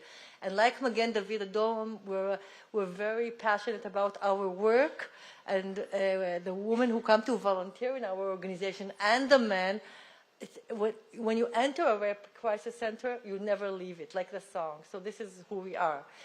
So to deal with this tension, yes, so we felt like we're like a shield for the victims that we didn't even know in the beginning, because, you know, from the time that the issue of sexual violence started to be known, and especially after February, when we published the first report in the world about what has happened, we got so many people coming to us till today, asking us all kinds of questions. Some of the questions were everybody wanted a scoop, to get a story. You know, you're a journalist. You all want a story on the Jerusalem Post. you want the first woman or man that will tell Hamas, Nukhba terrorists raped me, abused me, right? Everybody. But you know, we get every year 56,000 calls to our rape crisis centers in Israel. And this is a small number. It's not the actual number. We know how it is to deal with these survivors. And we know that it takes so long till the stories come out. And I can even share with you here in this room about, you know, I myself am a daughter of a survivor from Auschwitz. My mother was a Holocaust survivor, never said one word about what happened to her.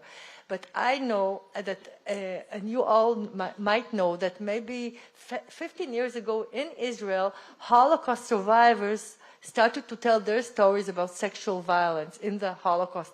It took so many years. So, okay, it's not now it's 2025, it's not after 1945.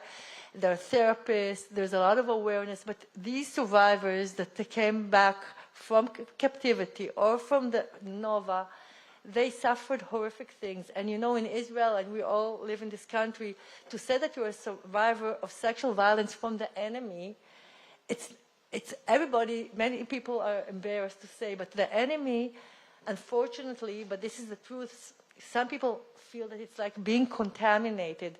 So they don't want to tell the story. And this is, of course, understandable. So the tension between what the country wants and what the survivors' needs is huge. The country wants a story. The country wants protection in Hague. The country wants everybody to stop the denial, right? But but the needs of the country are not important as the needs of the private person. And you know, and I can tell you, even like we talked with so many people. One example I will never forget of a journalist from the UK, from one of the most prestigious newspapers, asking me in a meeting. You know, he told me, "I have a friend who is so expert in the dark web. How come in the dark web, that's how you say it? Dark web, yeah. How come he didn't find not even one video clip of rape in the dark web?" So I told him, I thought, what should I answer him? So first I said, I'm not a spokesperson of Hamas, don't ask me. And the second answer I said, I am sure that the Hamas Nukhbot, horrific terrorists, are very smart people. They know what to do and what not to do. Even if they uploaded all kinds of horrific things, they also have their limits and their borders. But you know, as we're sitting here today, we just heard another story of another survivor from captivity, and the ones that, you know, it's all in Ynet, giving us a story. And one of the things that we try to do a lot, and I think the Israeli society and the journalists really understood, not to ask more than was said, because it's their privacy, it's their story. Their needs are really so important. Yeah, so. And I think more on kind of the needs of victims in the country. Something that you've said is that some victims of sexual offenses have not come forward since October 7th because they feel that their problems are small in comparison to victims of October 7th. Can you tell us how you're encouraging victims to still come forward even now? After the 7th of October, 8th, 9th, 10th, our 9 rape crisis centers, many of them had silence on the hotlines. And if there are people here that work with weak communities, maybe you also felt like that people did not dare to call. And why not? Because the horrific things were happening outside all over. I don't have any right to call. Who am I? Even if my father abused me, even if my boss abused me, people suffered from horrific things. And it took many, many weeks. So we tried to fundraise for that. We were lucky to have support from the L'Oreal company, who gave us some money to do raising awareness and saying, you are entitled to call now. You have. And still today, we did a research with survivors of sexual violence, and they feel still, some of them now, that their problems are not as the national problems. And, people are entitled to live good life. And it will take a long time till things will be stable here. I hope it will happen tomorrow, but I'm not so optimistic.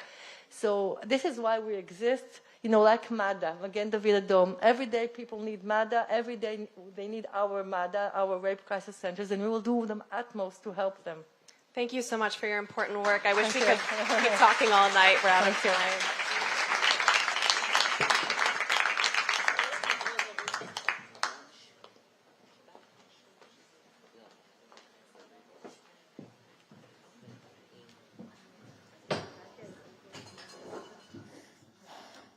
To discuss in our next panel how social, ecological, and professional change come about, I am pleased to welcome our next panel speakers to the stage.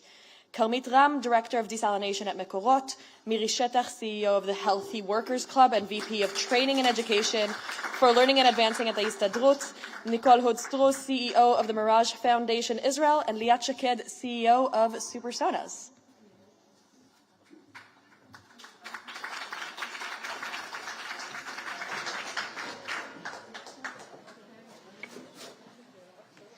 Hello, hello. What a wonderful panel. I'm glad to be joined by all 5 of you, 4 and a baby. It's wonderful to have you all here. I want to start with you, Karmit. We keep hearing the expression in Israel, en mayim b'kineret, right? We keep hearing it. What are the unique challenges of water supply in a country with a climate such as ours where there's a sort of unique winter, but not really a winter? And what are the unique solutions you provide? Okay, good evening, everybody. First of all, I'm happy to be here. As you said, I represent Mekorot, which is the national water company of Israel. And our main challenge is to supply water with the required quantities and qualities. And now looking back at the past 20 years ago, we had only two sources of water. We had the groundwater and the surface water, the Sea of Galilee.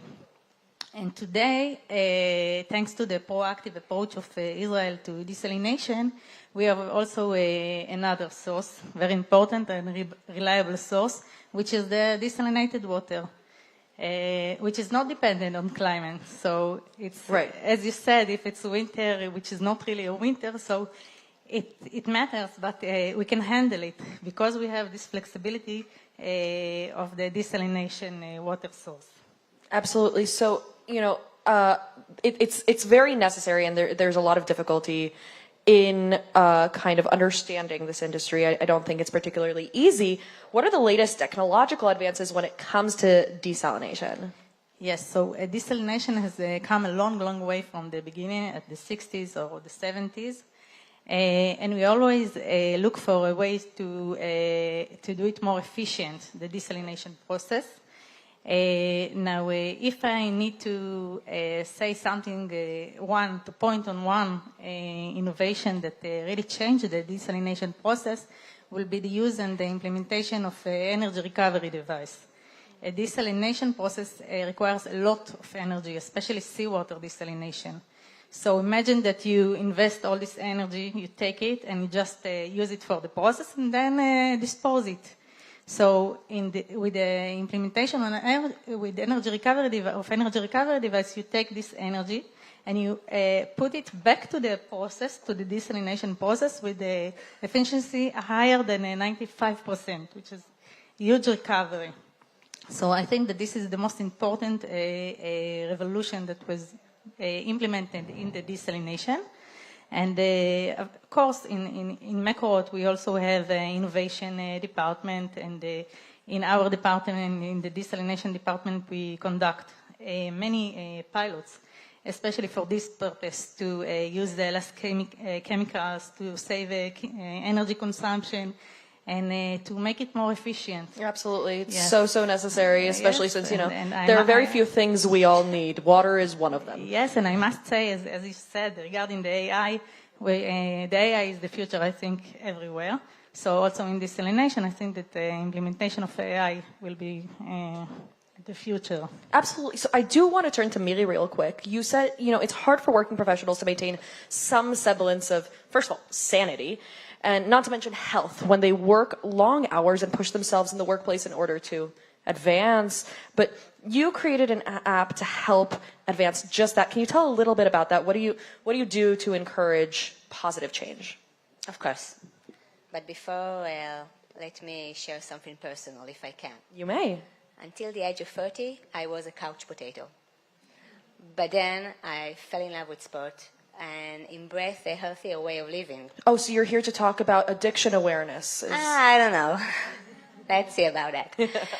I realized that sport is important for strong mind, body, and soul. So when I was offered the opportunity to establish a new club, a health club, it felt like a natural fit. So 5 years ago, I had the privilege of launching the first health club in Israel dedicated to promoting a healthy lifestyle.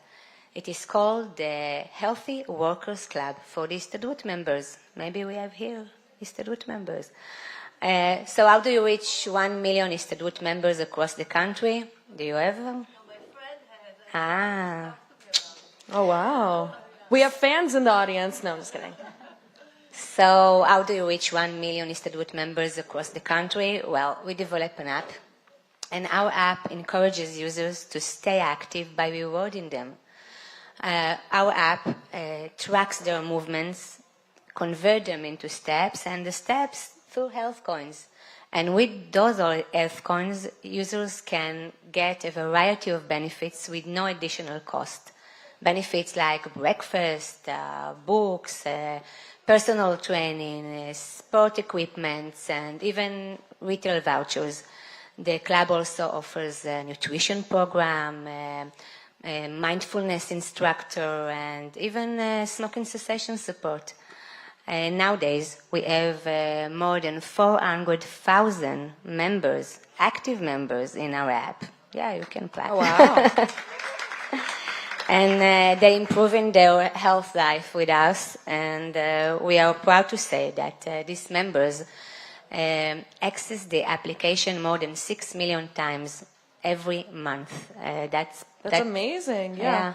You know, as somebody who struggles like everybody to exercise, I am perfectly okay with being Pavlov's dog into working out. It's a great strategy. Nicole, I want to turn to you. The Mirage Foundation, and if anybody doesn't know what the Mirage Foundation is, they should. It has taken a very active role in the Negev's economic transformation, and supporting Israel is really something that everybody here on this panel is doing. Let's talk a little bit about the initiatives you've pushed forward and what challenges you faced in doing so. Sure. First of all, it's great to be here. Such friendly faces. The Mirage Foundation is a private philanthropic foundation led by David Mirage, a business leader, and his wife, Laura, an artist from the United States.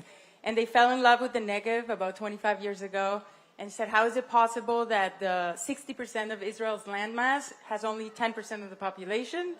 And when you go and visit, you feel that there's this big gap between this thriving center and the periphery. And so over the years, the foundation has invested in multiple projects, but what I can refer to, 5 years ago, I joined the team and we built an economic model that pretty much tries to say, how do we make the Negev a magnet for young, productive people? How do we make it a powerhouse for the next generation of professionals? And one of those answers was alcohol, right? Absolutely. Oh, nice. Actually, it is. I know. So what we realize is that we need to create jobs, and high-paying jobs, and jobs that speak to millennials and next generation, because we want that kind of people to move to the Negev. And so it's clear that the Negev has to compete not just with the center of Israel, but with the world. And so we developed three main growth engines. One of it is called Desert Tech, very much related to what you were talking about, Mekorot. We are a desert, and we knew from day one of the creation of the state that we need to thrive in desert environments, and we have all these know-how that we should commercialize. We should make businesses out of it. Nowadays, there's all these R&D centers, but not really a lot of startups coming out. And so that's one of the things that we're working for. The second area, just like you said, tourism. We all go to the Negev for tourism. We want wellness. We want Bereshit Hotel if we can afford it. Oh, yeah. But what about, I'll tell you, on a personal experience, when I did one time decide to go to Bereshit several years ago, they asked me, do you want to get the breakfast, lunch, and dinner, or just breakfast and dinner? And I said, well, I don't know. Let's see. I'm probably going to explore. And they told me, no, don't worry. There's nothing to do in Mitzvah Ramon. And I said, what? How is that possible? And so I realized that we need to create more attractions. We are seeing a lot more hotels coming up. And so we realized that there's this untapped potential of wineries, desert wineries. And we said, why don't we transform the Negev into the world's first desert wine destination? And that's what we're doing. Yeah, so winos, head south. That's where you gotta go. So Liat, I do want to turn to you because if we're talking about, creating and producing leadership and movement, that's something that you have a lot of experience about. In your background spans government, community leadership, and social business. How have these experiences shaped your approach to leadership? So I'll say that the main thing is that real change needs to come from multiple directions. And I think what we see here today, and I'm focused as the CEO of Supersonus, I'm waking up every morning in the past 5.5 years to make sure that women are equal part in leadership positions. We still have a long way to go. It's 2025 and we're still holding this conference. And if we want to have a real change, we need to have a real change. We all need to work together. We need to make sure that the energy sector we have talented women working in water desalination and in the philanthropy and in the government. And we all need to work together. We need to make sure that the policy is in the right direction, but we also need to make sure that grassroots actions are taking place and that there is a business model supporting real change. Before coming to Supersonus, I worked for a regional municipality, and before that in a Harai NGO, and working in all the different sectors, I realized that if we all take the strength out of each organization and putting our efforts together, we can create a real change. So That's we're amazing. working towards that. Yeah, so you guys have a lot of experience in terms of bringing women to leadership positions. Is there a most effective method of increasing women's influence in decision-making roles? Yes. We can give a whole lecture about that, but I will share a few of the main points that we see from what we do in Supersonus. I think the first thing is to wake up every morning and work towards that. If you want to create a change, you will need to have someone working 24/7 for that. And I will say thank you to the Jerusalem Post, Inbar, and our team, because before every conference they hold, we get a phone call. We need more women on our panels and on our stages, and it's an agenda. It's not something that happens if you don't have someone minded to that. So that's the first thing, have someone focus on that. The other thing is that to face the barriers, and I will say, I feel comfortable. It feels like a very comfortable place. It's just us girls a safe here. Place, exactly. Some of the speakers were supposed to be here today, but because they don't feel comfortable in their English or because they don't feel innovative enough, they're not sitting here. And this is a barrier that we see in very strong, influential women. They don't get on stage. We don't get to hear them. We don't get to enjoy from what they have to give us, society, not just women, because of that. So we need to face those barriers, and we need to make sure that we tackle them in a sensitive way. We don't want to be something that we are not. But we need them to influence. So this is another thing, to look at the barriers and tackle them. Mm-hmm. And the third thing that I'll say is towards the business sector. We keep saying that we're looking for the government and policymakers, but the business sector has this huge power to change reality. Absolutely. And if the business sector deciding that gender equality is on the agenda, things are moving forward. If one group kind of starts the initiative of bringing people upwards, lifting them up, it creates waves. And Miri, you lead a number of initiatives at the Histadrut, including an educational program which gives access to working people to higher education, and it does just that, allowing them to both work and get their degrees, which is no easy feat. Personal experience. With over 16,000 people currently studying in the program, what impact have you seen on their professional advancement? And how do you ensure these programs meet the evolving needs of businesses today? Okay, first of all, I want to say that when we talk about education, we need to understand that people should advance themselves. And we created a program that it's advanced by learning. We created a program that encourages statute members to pursue education, because we realized that employees with higher education or with professional training have more opportunity to diverse career. So this program is based on the understanding that the ever-changing job market demands new job. The program offers 3 tracks. One is an academic degree at a discount and with an annual scholarship. The other one is practical engineering studies for only 1,000 shekels per year. And the third is provides access for more than 600 courses, professional courses, at half the price of the market. And in the Advanced by Learning program, I developed courses exclusively for women. Topics like leadership, directors, capital markets, and personal growth are some of the subjects women can learn in our program. And that's why the courses they're designed to equip their critical skills, the critical skills that they need to get to their upper management. Amazing. I do want to have, we are out of time, but I do have one more question for you, Nicole. Your work with reservists, with Pakal, has been absolutely ahead of its time. How has the war, in short, reshaped your approach to supporting reservists and their families? Yes, so very briefly, because I know we're running out of time. Back in 2018, we were approached by a commander in his company, and he said, I feel that there's a crisis in the reserve system. People feel unappreciated. And I can, as a commander, I feel like people are just not even coming because they don't feel seen.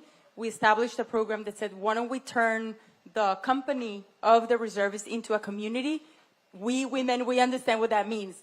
Creating a sense of belonging, making sure people see you, making sure the commander works with other people to create a work plan over the year of how you incorporate values, how do you appreciate people who retired. Throughout the years, the program grew, and when October 7 and the war started, we were starting reaching out to companies, hundreds of Miluim reservist companies. Each company has 100 reservists, so we're talking huge impact. And making sure that even throughout the war, we were handling support, and what became originally what was about cohesion, we were talking about lechidut, turned into resilience, because the commanders were reaching out saying, how do I deal with loss? How do I deal with all our spouses? And so now we are also launching, or we just launched Pakal Ba'oref, Pakal for the spouses, and they are being their cohesion coaches themselves, the spouses, and they feel seen. They say, we wear a see-through uniform, and finally you see that we're part of this war as well. Absolutely. As a reservist's wife, hell yeah. Thank you so much to our wonderful panel for joining us today. Thank you. Toda.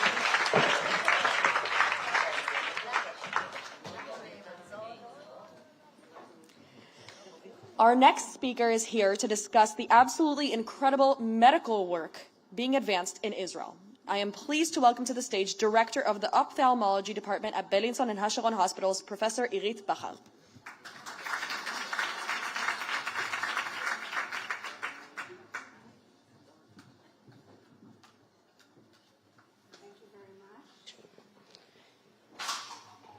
Good evening to you all. It's really an honor for me to be here tonight, and I want to thank the organizers, the Jerusalem Post, for the incredible meeting and for the opportunity to talk about a topic that is near and dear to my heart. But I guess I should start by introducing myself. So this is me. My name is Irit Bachal. I'm the head of the ophthalmology department in Beilinson, Hasharon, and Schneider's Hospital. I actually grew up in Bellinson. I started my residency back in 2006. And after finishing my residency, I traveled to Toronto for 2 years fellowship in corneal and external eye diseases and in corneal transplantation. Shortly after returning from the fellowship, I completed my MHA degree and almost simultaneously became a full professor at Tel Aviv University. As in part of my academic career, I'm involved in many studies and projects in the field of my expertise, both nationally and internationally. And this is also me. I'm happily married to this guy. His name is Gideon, and he happens to be the head of the ENT department in our hospital. So you can imagine our fascinating conversation around our dinner table. I'm also a mother of 4 boys. My eldest son is Or, and he's a third-year med school student in Prague. Our second son, Nir, is a combat soldier in reserve. Guy is serving these days in the army and he's a DJ in the army. And Alon is the little one, and he's the hero of today's story. So you'll hear all about him later on tonight. Because you see, an outside observer might look at these 2 women and think they are completely 2 different people. But still, they are both men. And today, I want to share with you a small part of the way that led me to both of them. But first thing first, let's talk some numbers. Although the proportion of the female in graduating med school students is increasing steadily, when it comes to managing position, only 20% of hospital CEO, 16% of department chairs, 21% of full professor, 20% of senior authorship, and only 10% of editor-in-chief are women. And why is that? Well, for many reasons. The main reason is what we call the maternal wall. And these are some bricks that consist this wall. First, we are giving shorter than recommended paid leave, usually 3 months instead of at least 6 months. Paid leave are restricted to the primary caregiver, which is almost always the woman. In many hospitals, there is no such thing like part-time senior position. And even if one wishes to manage both career and family lives, facilities like babysitter or kindergarten are not easily accessible and definitely not tailored for the woman who's a doctor. And finally, we have the notorious double standard in which you are considered lazy if you choose to work part-time and a neglecting mother if you work full-time. Another reason is the historical gender-oriented roles, which surprisingly are still very relevant today, and it means that still in 2025, women spend significantly more hours per week on parenting and domestic tasks. Another and last reason is the working place environment in which many organization culture is dominant by male and lack female mentoring. Lower salaries are offered for women for the same position as their male colleagues. And there is also the issue of sexual harassment, which gets more recognition nowadays thanks to Me Too and Med Too. Because women are 7 times more likely to be harassed by colleagues and superior, and they have even higher chances of being harassed by patients and their families. So ultimately, all these reasons, lower motivation, increased burnout, and hurt retention. Now, these are big problems, and they should be treated by government and by law and by hospital policies. But I want to focus today on our part, on what women do or should do differently in order to get a larger piece of the pie. Because studies show that women will go through 25% more job description before applying to one. And while a man will apply for a job if he thinks he matches 60% of the requirements, a woman will do that if she is 100% sure she fits the profile. And all of that, while in fact, a woman has higher chances. She has 35% higher chances of being invited to an interview and actually to get a job. So all these facts together just reflects that we suffer from self-doubts, lack of self-confidence, and we're constantly underestimating our personal capabilities. And this leads me directly to my personal story, which I wish to share with you today. So the year was 2016. I was the head of the cornea unit in Bellinson at this time. And my boss, Professor Dov Weinberger, was retiring, and a tender was issued for the position of the head of the department. And I really wanted that job.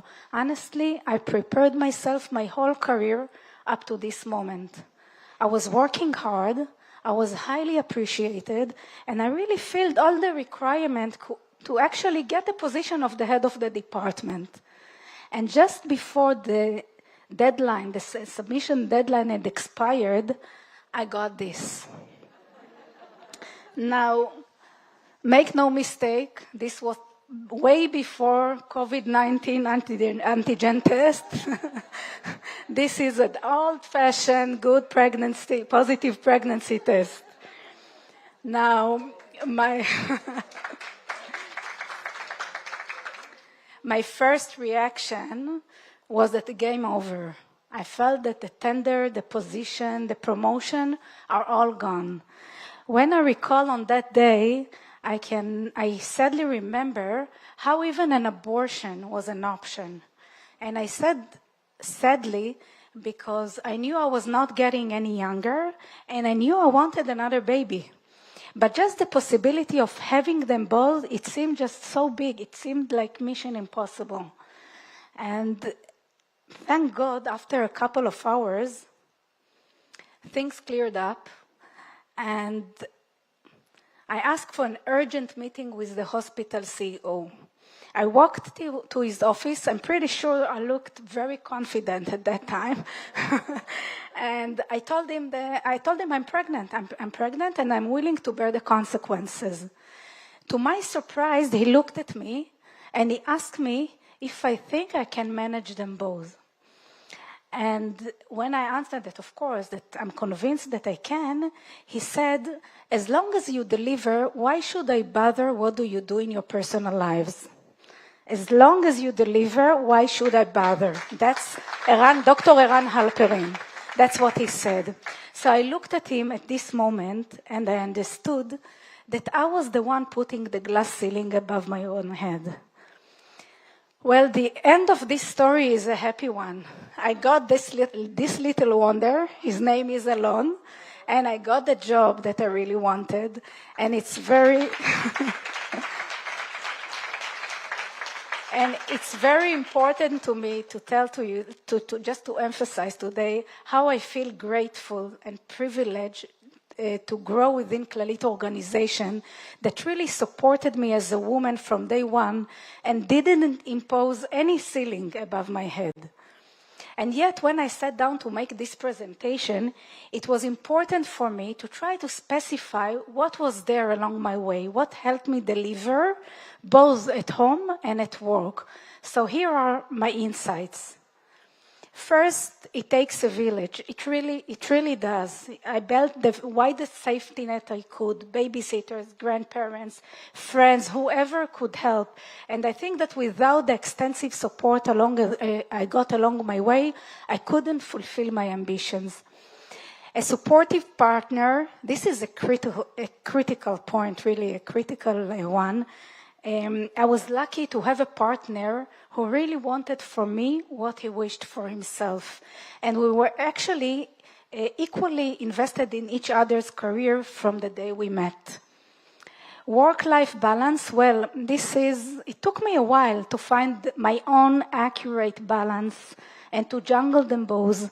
And I think that the sooner you understand that there is nothing constructive in guilty feelings, but prioritizing task is the way to go, that's the better. I also adopted a proactive approach, which means that I didn't wait for things to happen to me, but I asked to be promoted. Of course, if you want to play in the big league, you have to be like this, to act like this, and it means being at least as professional as your male colleagues, and sometimes even more.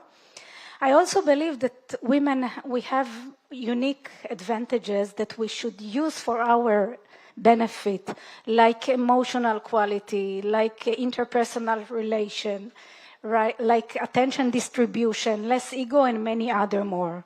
And finally, I would like to acknowledge, I want to acknowledge my mentors that were there and helped me pave my way, Professor Dov Weinberger, Professor David Rothman, and Professor Ellen Slomovic.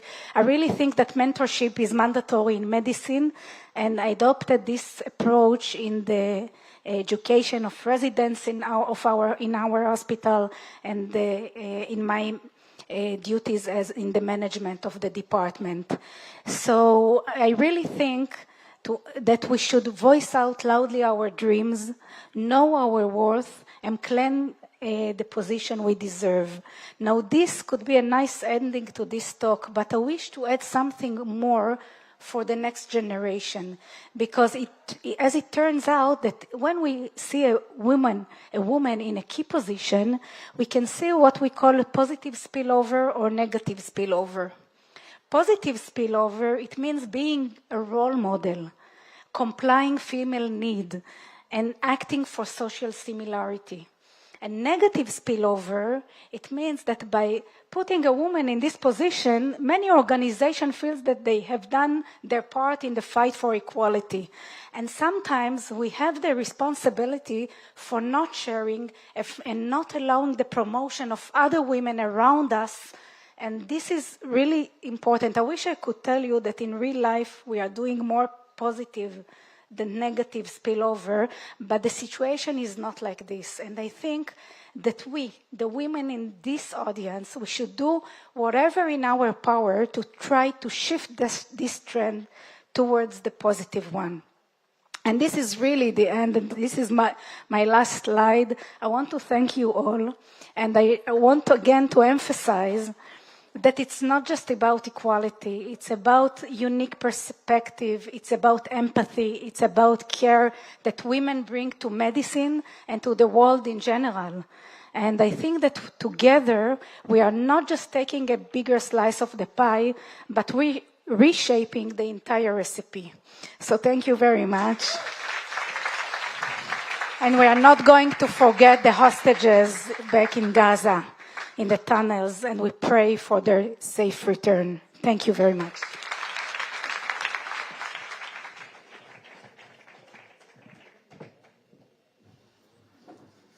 With all this talk of pie, I'm getting hungry. Our next panel deals with something you've seen at every corner, on every street. It's one of the more familiar Israeli logos, I promise you. And that's Mifal HaPais. In a panel, once again in Hebrew, sorry to all you English speakers, please welcome to the stage Osnat Elroi, Secretary of the Board at Mifal HaPais, Mirav Branfeld, Head of Regulation and Chief of Staff to the CEO at Mifal HaPais, and Rachel Atedgi, Education and Management Expert.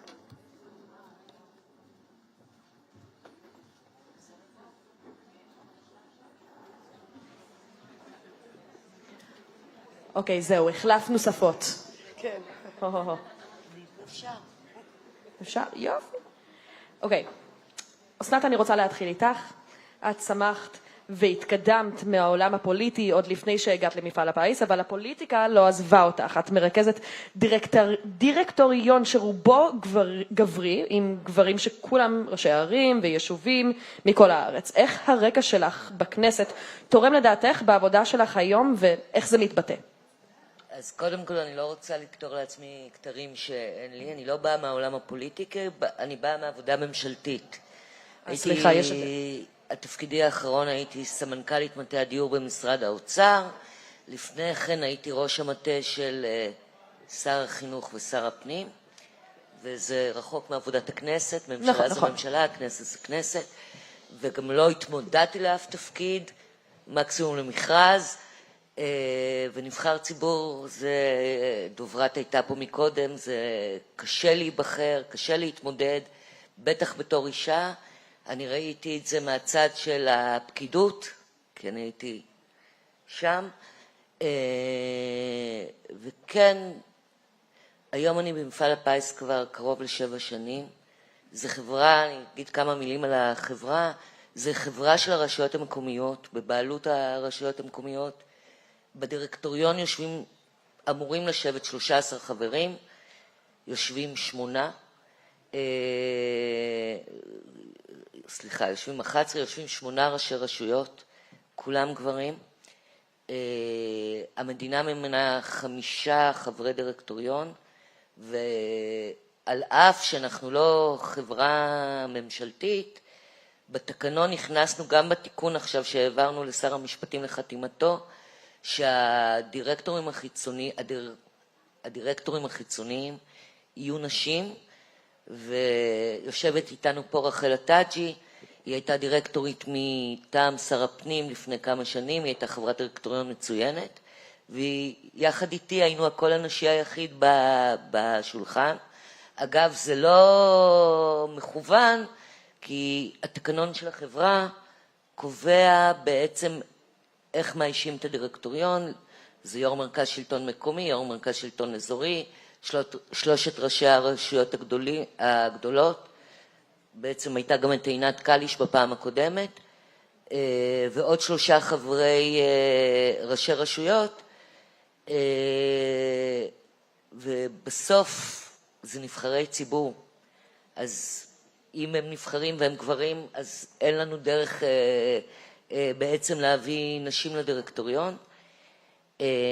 וכן, כל הנשי פחות נשמע סביב השולחן, אבל אני לא חושבת שזה פוגע בהחלטות הדירקטוריון, הוא לא רואה את זה, ואני מביאה את קולי עד כמה שניתן. כמו שאתם שומעות, יש לי קול ברור ונחרץ ודעתני מאוד. מקודם דיברה גברת הרצוג על הכוח הנשי הרך. אני פחות מכירה את זה, אני חייבת להודות. מהמקומות שאני באה מהם חייבים להיות, הייתי חייבת, ואני חושבת שזה לא רק, אני מעידה על עצמי, אבל אני בעצם מעידה על הכלל. הייתי חייבת להיות ברורה, לפעמים אפשר לקרוא לזה אסרטיבית, אני גם יכולה גם להגיד ביושר אגרסיבית, כי אחרת הקול שלי לא היה נשמע. אני הגעתי למסקנה ברבות השנים שיש משהו באוזן הגברית שהוא שומע קול נשי, הוא פשוט לא שומע אותו, זה לא נשמע. זה באמת, כאילו, יש התעלמות מכוונת או לא מכוונת, ולכן הייתי צריכה להגביר את הקול כל פעם, ואז כמובן מה שיוצר את הרושם שאני אגרסיבית וחזקה. הטריק הוא שקוטעים אותך באמצע משפט, כמו שאני עכשיו עשיתי בשיא הנימוס. התחלתי לנאום ולא הפסקתי. לא, זהו, תמשיכי, זה הטריק, באמת, תמשיכו לדבר.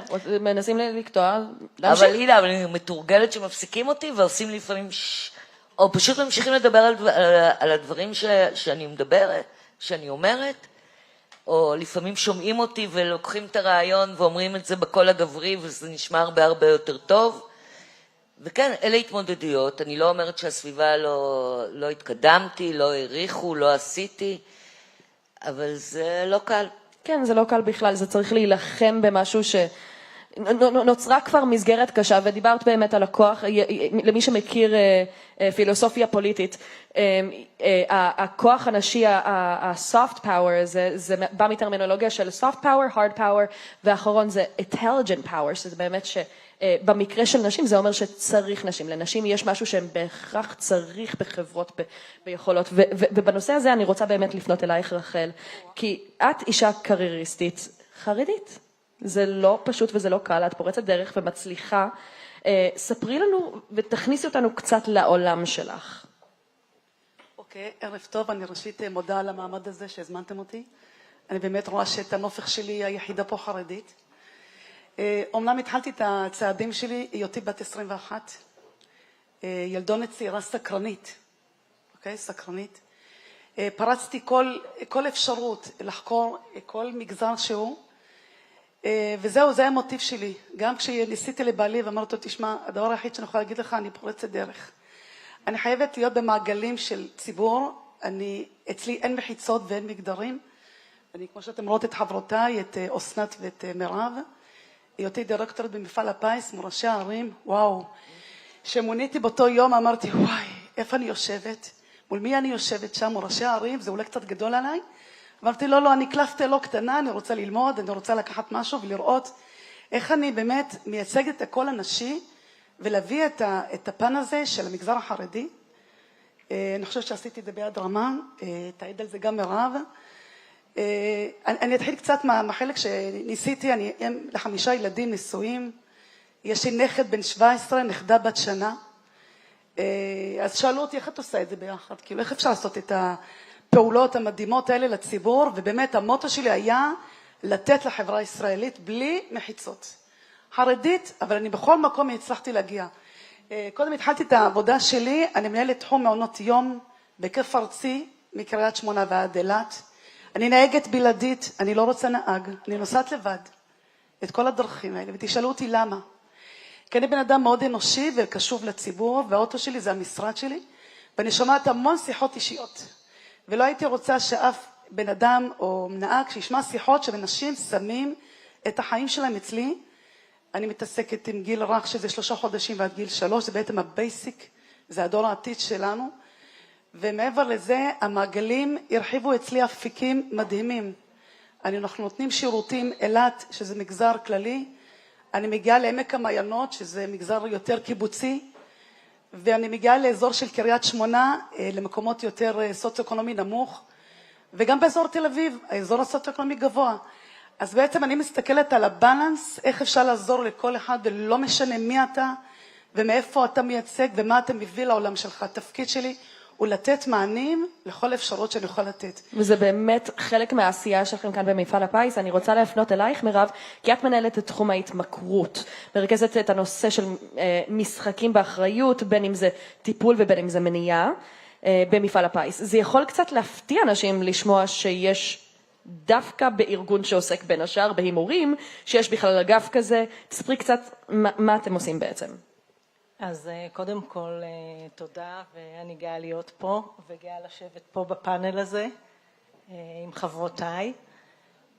מפעל הפיס, מי שלא יודע, הוא ארגון הגרלות הגדול במדינה, שפועל מכוח רישיון שניתן לו על ידי המדינה, ולמעשה כחברה לתועלת הציבור אנחנו מחויבים וגם מרגישים הערך של אחריות חברתית מוביל אותנו, ולמעשה מה שבשנים האחרונות אנחנו מקדמים זה התנהלות של משחקים באחריות, כשבעצם אנחנו מובילים קו בכל הערוצים האפשריים, כדי בעצם לפעול בצורה אחראית וערכית, עד כמה שזה יכול לעתים להתקבל בצורה מוזרה או ככה עם איזושהי הרמת גבה.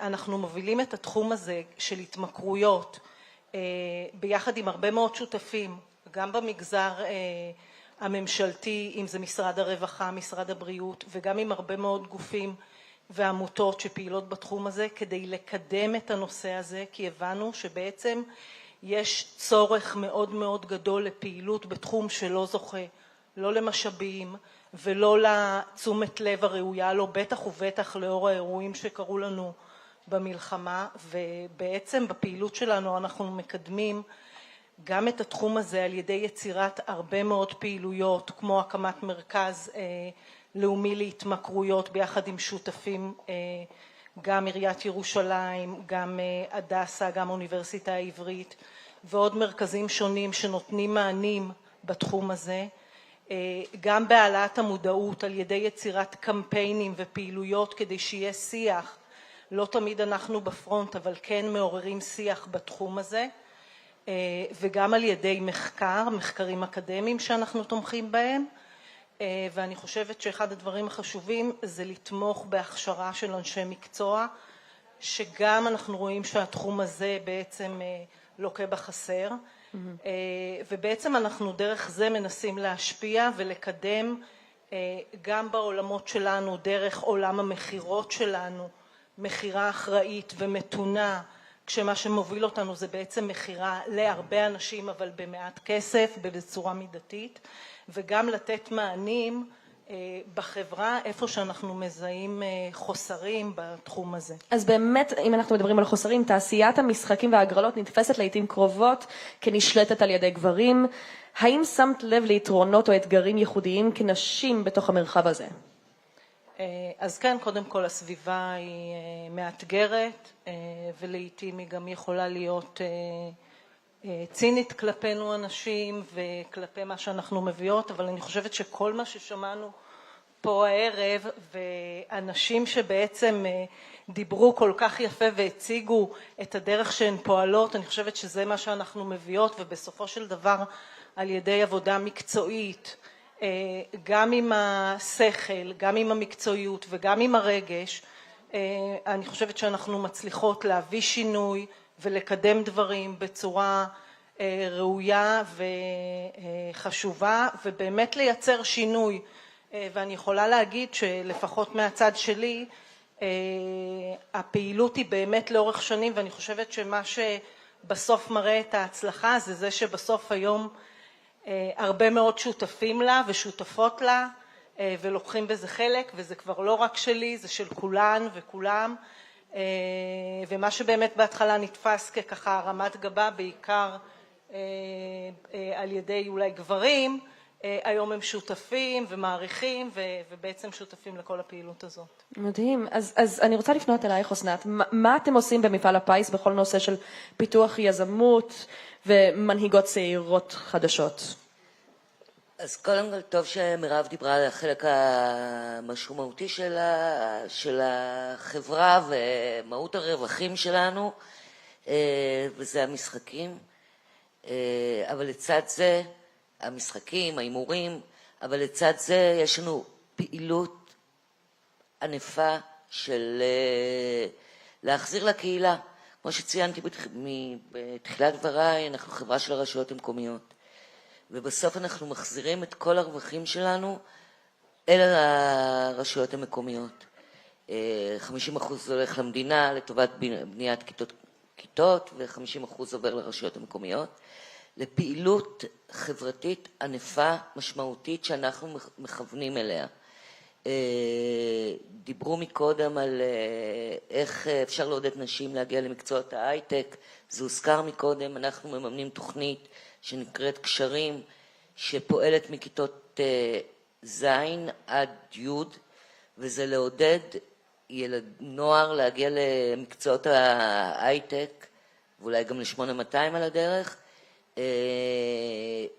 ואנחנו מקפידים שהכיתות שמלמדות יכילו לפחות 50% בנות, וזה מצליח. זה חשוב, זה שם כבר לומדים את הדבר הזה. בדיוק. מעבר לזה אנחנו פועלים, אנחנו מעניקים כ-40,000 מלגות מדי שנה, תמורת כל מי שמקבל מאיתנו מלגה מחויב ל-140 שעות התנדבות, זה מיליוני שעות התנדבות, שכולם פועלים בתוך הרשות שבה הם גרים, זה גם מחזק את הקשר של אותו סטודנט לקהילה. אנחנו משתדלים לעודד, לבנות קהילות, כדי לעודד חוסן קהילתי, זה חשוב, הוכח כחשוב. אחרי 7/10 הוצאנו עכשיו חוברת לתוכניות חוסן קהילתי, שמנו לזה תקציב של 20 מיליון,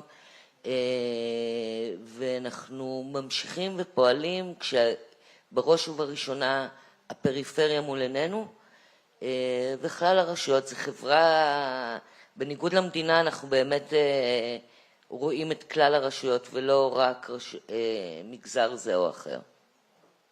מדהים. שאלה אחרונה חביבה ונגמר לנו הזמן, אז רחל, אני ממש רוצה במילה אחת, מה בעינייך הוא סוג של הקוד המצליח להתקדמות והתפתחות הנשים במגזר החרדי? אני חושבת שקודם כל זה האמונה שלי, זה האמונה של כל אחד ואחד בדרך שלו, מה הוא רוצה להגיע. זה איזשהו אופק שמה שאתה רוצה להגיע אתה מגיע אליו. יש לנו את המסגרת מאוד מאוד ברורה שחשוב לי להגיד אותה. אמנם אנחנו ציבור חרדי ויש לנו מסגרות של כל הנושא של אורח החיים שלנו, אז אני באופן אישי לא עושה שום צעד ושום מעשה. יש לי את בעלי כמובן ויש לי רב פוסק. שברגע שקיבלתי את המינוי של מפעל הפיס, אז בראש המחשרה אמרתי, אוי, איך אני מגיעה לשם? מה אני צריכה לעשות שם? בכלל החשיפה שלי הציבורית הרחבה, אז תמיד אנחנו הולכים עם משהו שהוא בעצם איזושהי צידה לדרך. אז זה המוטיב המשמעותי שלנו כנשים, שאנחנו כל צד שוקלות, האם יש בזה אפקט טוב, האם זה מענה טוב לציבור, האם יש בזה תועלת, וכששאלו אותי אם אני קרייריסטית, אז אמרתי, לא, אני לא קרייריסטית. ותשאלי אותי למה?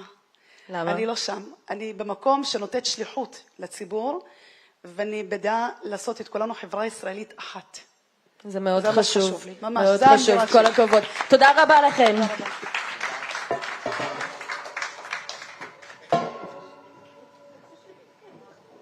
Alrighty, switching languages right on back. Now is my personal favorite part of the evening, no offense to any of our speakers so far. It is our tradition at this conference at this point to host our next gen women entrepreneurship competition. And I am pleased to launch it, hosted by the Luzzatto Group, of course. This is a competition in which each startup participating, 5 startups in total, has 3 minutes to give a sort of extended elevator pitch for their product or service. A distinct panel of powerful women judges will compare them and select a winner. The winner will receive an interview and article written by a senior reporter and published on jpost.com, the Jerusalem Post website, which has over 10 million unique users per month, so it's pretty significant.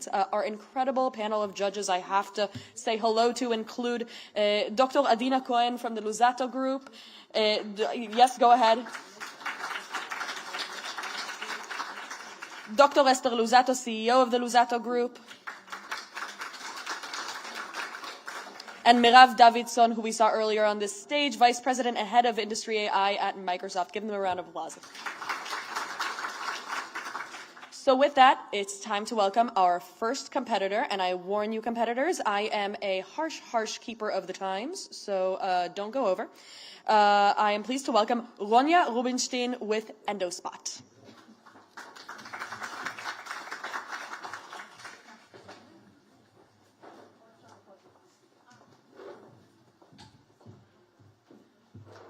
Hi everyone, I'm so privileged to be here. So, sorry.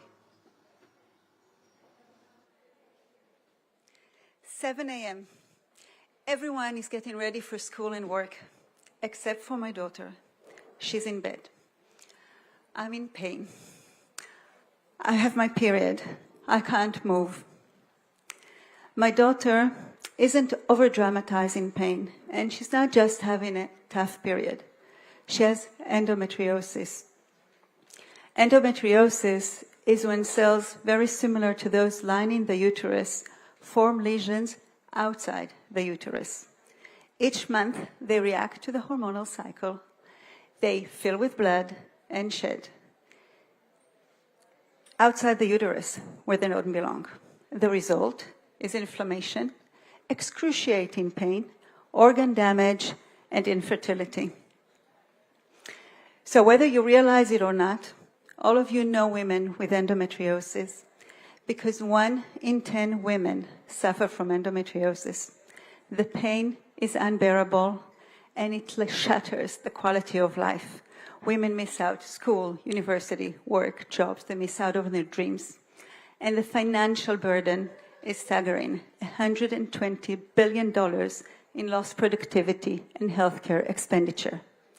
And yet, despite the scale of the problem, there are no safe and effective treatments. The way to stop the pain is to stop the menstrual cycle. No estrogen, no inflammation, no pain. But estrogen is critical to women's bodies.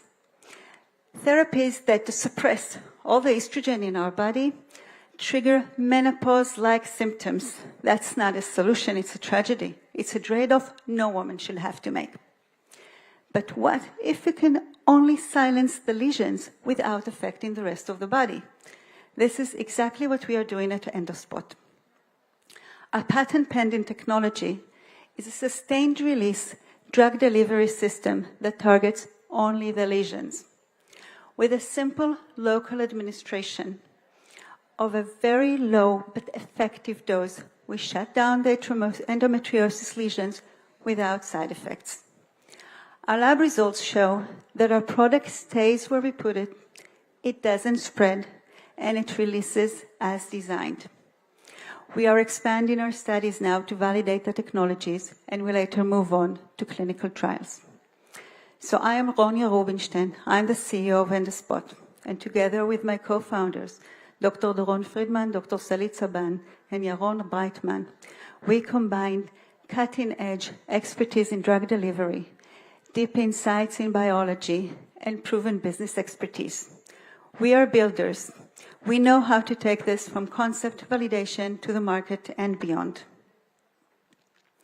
The market for endometriosis is growing to $9 billion, and we're in a position to capture a significant share of it. We plan to change the standard of care. We are builders. I'm going to interrupt. Your time is... So I just have, before I conclude, I have one more slide before I conclude. 3 minutes. Just 3 minutes. I wanted to say that we commemorate Segev Kishner because we are part of the Next October initiative.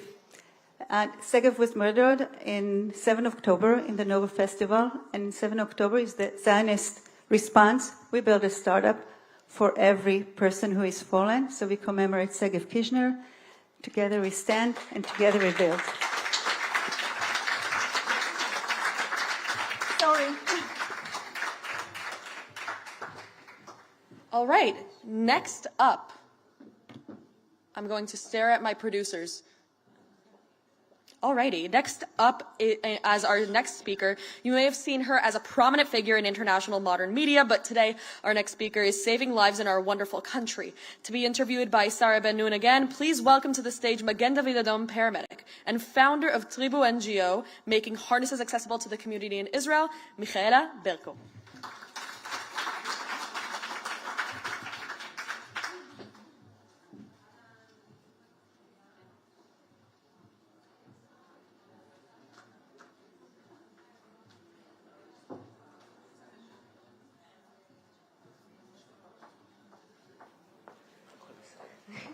Michaela Berger, thank you so much for joining us.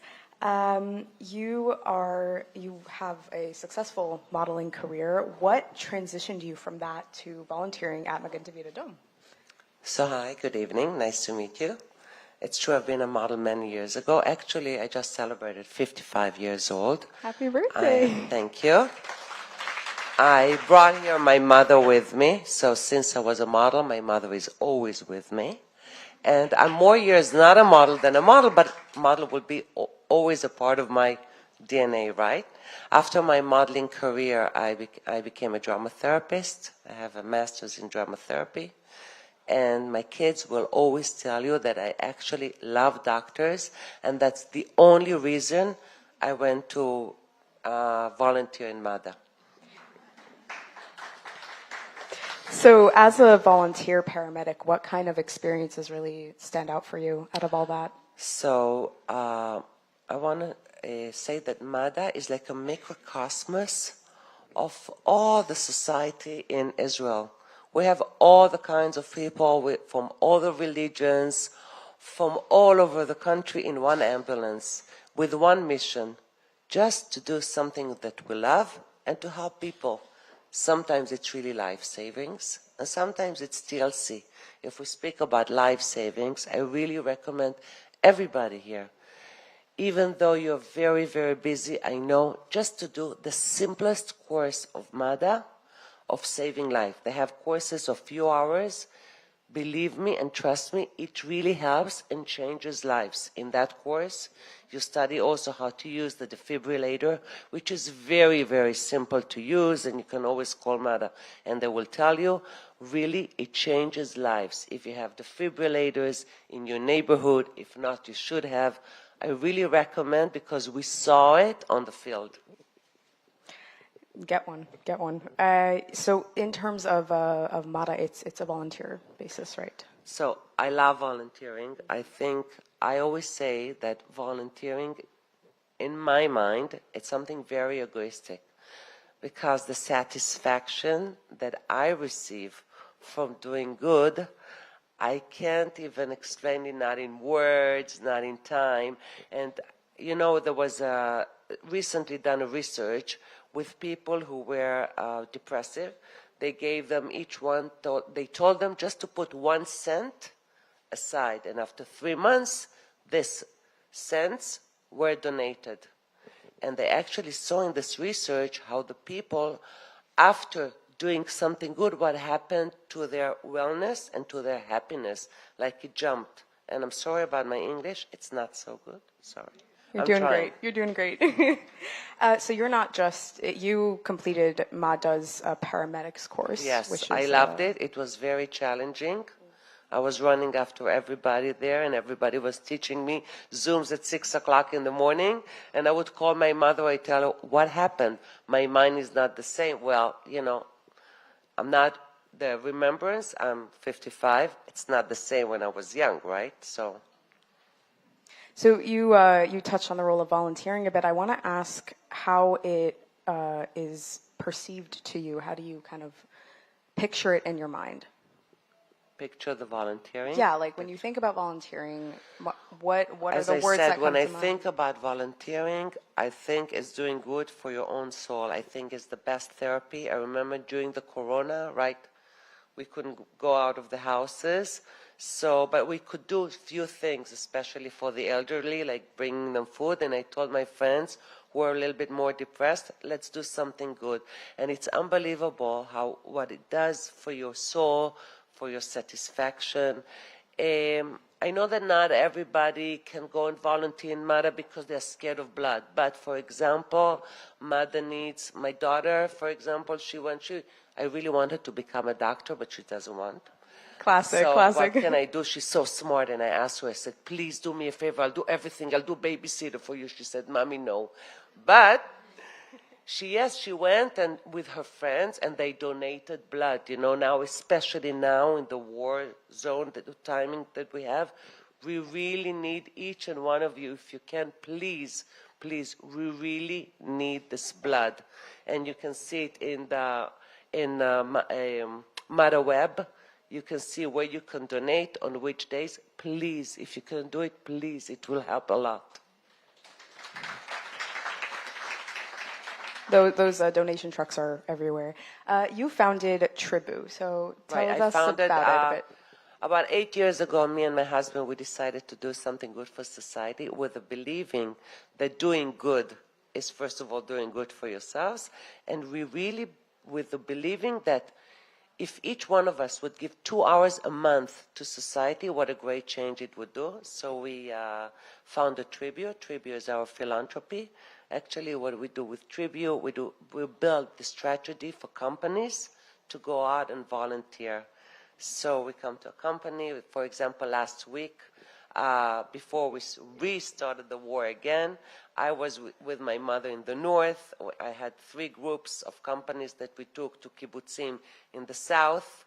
And I think that each one of us, when we help, we just do good for all of us. And there is something united. When we all go together to help, there is no politics. You don't speak about politics. You don't care about all these things. You only care about doing good and going home with a huge smile in your heart. So in that spirit of really tending to the individuals, I want to ask about October 7th and how that experience either was or how your perspective has kind of changed over the last year and a half of war in what you do. One thing that we saw in October 7th, if we thought before that medical people won't get hurt and So then we saw, unfortunately, in Mada that a paramedic in Be'eri, with her gloves in her hands, trying to save lives, how she was brutally murdered. Amit Man. Amit Man, exactly. And we saw how an ambulance volunteer rushed from his house in Ofakim, trying to save lives, and he was also gunshot. So I actually saw that the brutal terror that happened also touched the medical people who went to save lives. Yeah, no, it touched everybody and it touches all of us. Mifal HaPais, thank you so much. And thank you very much.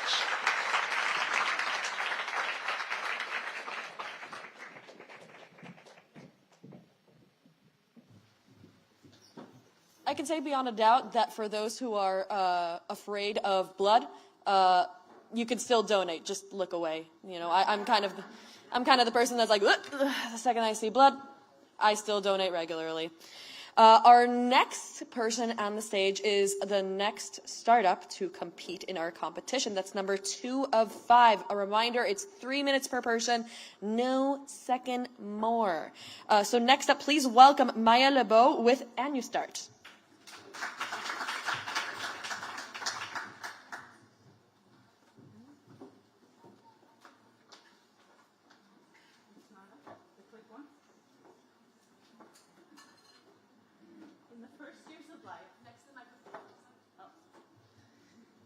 In the first years of life, more than 1 million brain connections are made every second, allowing a child to learn, play, and socialize. Hello? Sorry? Here. Allowing a child to learn, play, and socialize. 1 million. Can you imagine what it takes to produce 1 million of anything? Well, in a factory production line, you need raw materials and fuel in order to complete the process. Well, our brains are not that much different. In order to produce proper brain connections, we need nutrients and energy in the right amounts and efficiently used. So when a child is diagnosed with autism, ADHD, or struggling in the classroom academically or emotionally, then the first step is to get that child the right raw materials and fuel in order to make those proper brain connections. And that is where we come in, first. A new start is the first aid for the developing brain, first and personalized. Nutrient needs are fundamental, high impact, and can improve behavioral symptoms. Yet it is not a one-size-fits-all process. And 50% of parents are actually giving supplements to their child based on what they read on social media. Dr. Yael Cooperman and myself, Dr. Maya Lebeau, are experts in the fields of neurobiology, nutrition, and metabolism.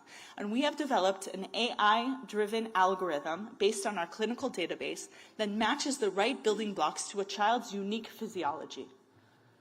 A parent downloads the app, fills out a questionnaire, and then gets a list of supplements, nutrients, and foods that help optimize the child's brain development, eliminating all the guesswork and trial and error for the parent, and giving every parent the power to make a difference in their child's life. And best of all, no wait time, because with brain development, every day is precious. We have already run a proof of concept, giving nutrient interventions based on our algorithm, and parents are reporting improvements in verbal communication, sleep, focus, picky eating, and more. We are currently selling directly to parents in Israel, but with $1 million, we can, within 1 year, we can reach 20 million more parents in the US who have a child that was just diagnosed or is struggling. And eventually we'll reach also ABA centers and be able to work with supplement makers. But before we go, I want to leave you with this. Following our interventions, a 4-year-old child with autism asked his mother for more hugs. Please help us scale it up and join us to get thousands of parents more hugs. Thank you.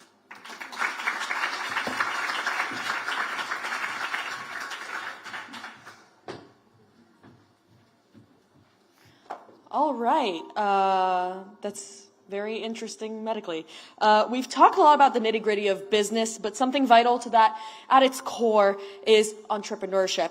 To discuss this vital business skill and to be interviewed by Eve Young once more, please welcome to the stage our next panel, CEO and co-founder of Panax, Noam Melis, and co-founders and partners of Relocation by Silkway, Reut Selanitzan, and Roni Hochoter Yishai.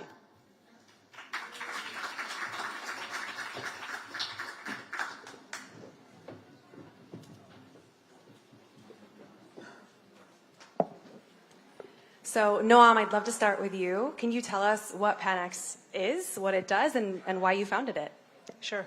So Panex is a cash flow management platform for lean finance teams with complex treasury needs.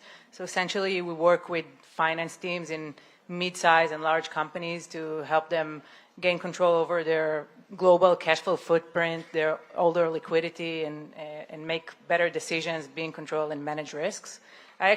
Me and my co-founder started Panex based on our own experience. So in my last role before Panex, I was myself a VP of finance at a company that had a pretty desperate need for such a solution. And we tried to find something to solve our pains. And when we realized there was no solution like that, we decided to build one and use it and also sell it to like-minded companies. I love that. I find that so often with good entrepreneurship, that's what we're working with, right? A problem that you guys know and solve. And that's the case as well with Relocation by Silkway. Reut, I'd love to start with you. As someone who moved internationally for your husband's career, you've experienced the complexities of relocation on a personal level. Can you talk about how your journey shaped your perspective on especially the unique challenges women face during relocation? Yes, sure. So I'll take you back 10 years ago when I moved with my husband to the U.S. We first started in San Francisco, and we understood it's not for us, and we relocated to New York. From months before we moved, I was crying. I couldn't understand why we need to move, and I felt like a follower. And then it took me about 2 weeks after we settled down to understand that I can keep on crying or just change my own future. And then I joined a cybersecurity company. I was the head of HR and operation, and the company became a multinational company, was acquired, and was an amazing journey for me, and it was a huge opportunity for my career. And it was right also when we relocated back to Israel, and then I understood that I'm not only a follower, but at any point I can also leverage that for my own career. And I think for women, it's a big challenge for us to understand that we're not only followers. And if a door opens for our spouse, it's great, but it's a huge opportunity for us too. And we need to go with the flow and take it.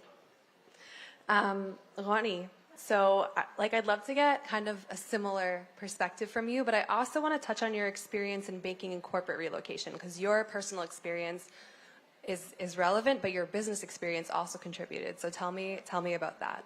Thank you. So my personal relocation experience was slightly different. I started 13 years ago with HSBC, the banking corporation. I was working in private banking and corporate banking. I was managing cash flow for global international companies, and my relocation was with the corporate HSBC to headquarters in Germany, Düsseldorf.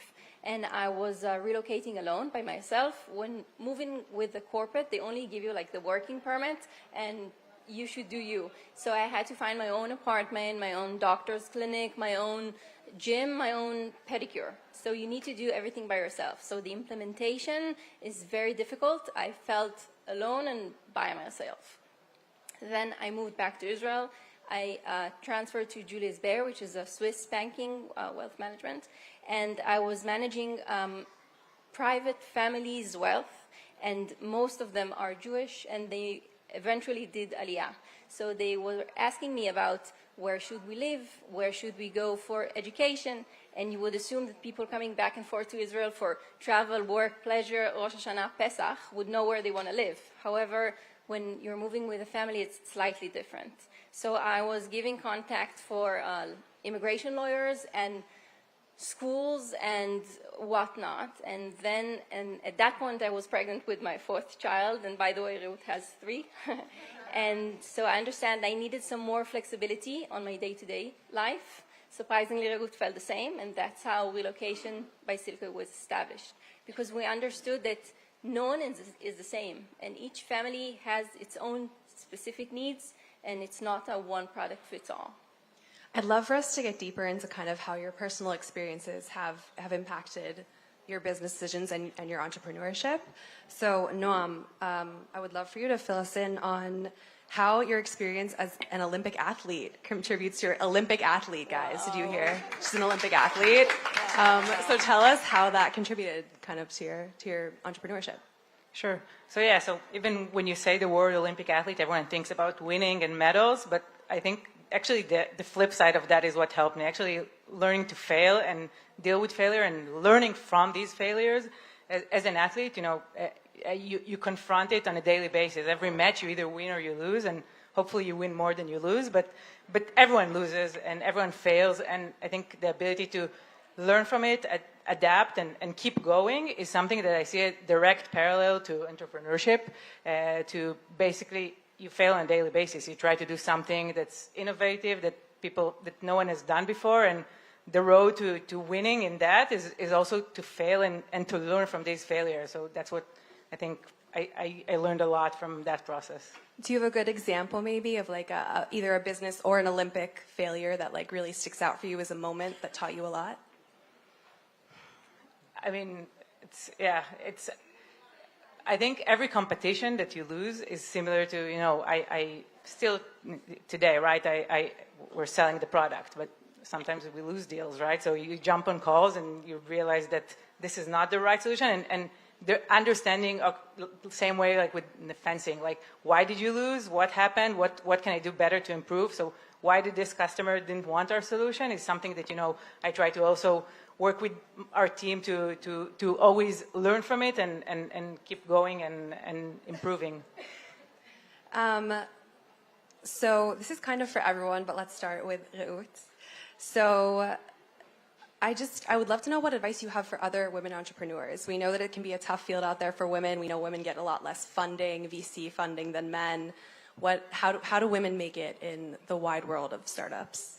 So for me, what worked is to understand my relative advantage, to understand where my experience, my personal experience, can leverage for others.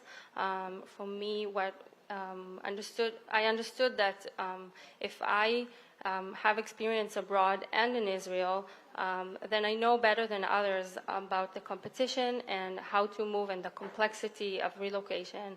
And for women out there, I think every person needs to look where their own experience can leverage. Do you want to add on to that, Ronnie?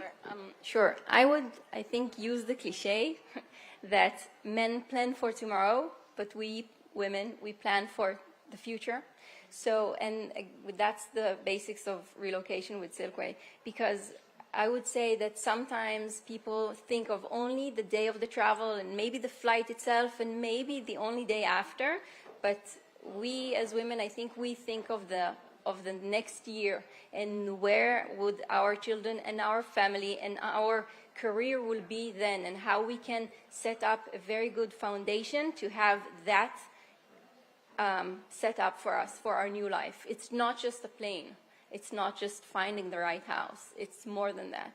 So I think the micromanagement or thinking or overthinking or over details, it's a plus. It's an advantage. It's something that only us as women and mothers can understand, the complexity and held so many fields together and so many aspects of a project.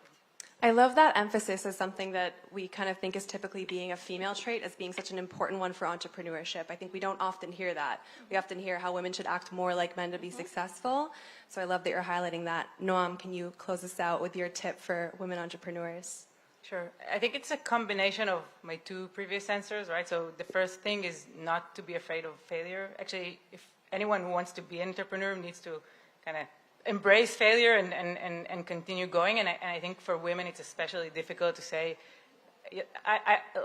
Many women say, "I'm not even going to try because I'm going to fail," and that's the first step to believe that you might actually also succeed. And the second is just to think critically. I think my colleagues in this panel also told their story nicely of problems and identifying that there are gaps and there needs to be some solutions, and believing that we have the solution and we can work to build it. I think the combination of these two things is a critical thing for succeeding. Roni, Ruth, Noam, thank you so much. Thank you. Thank you.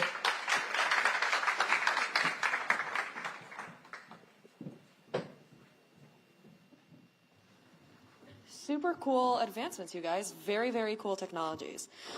With that, I'm transitioning back to our competition. Ooh, all right. We're swinging back to the next gen women entrepreneurship competition for our final 3 contestants, one right after the other. Next up with 3 minutes, please welcome Becky Pe'er with Angel Bee.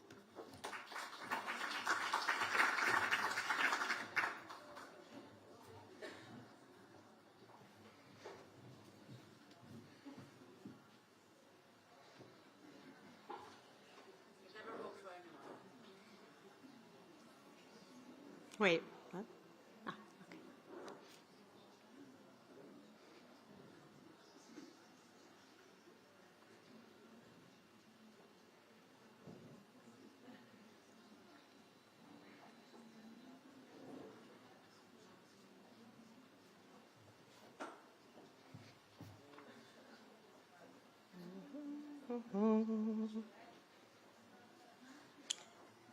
But maybe we can start from the beginning. I just can't.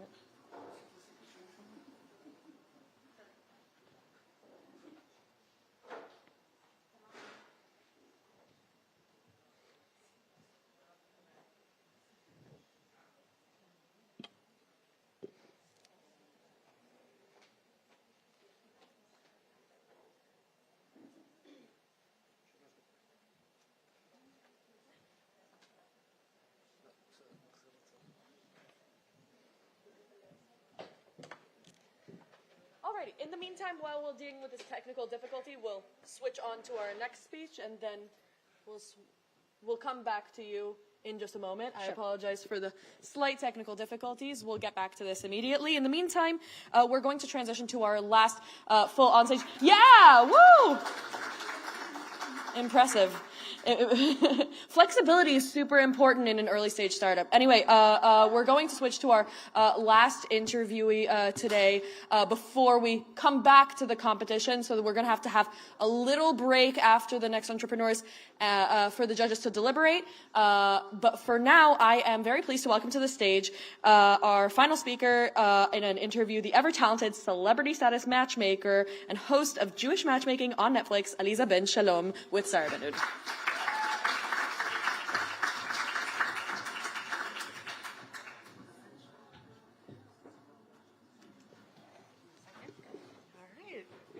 This is so exciting. Thanks Hi. for being here. Hi,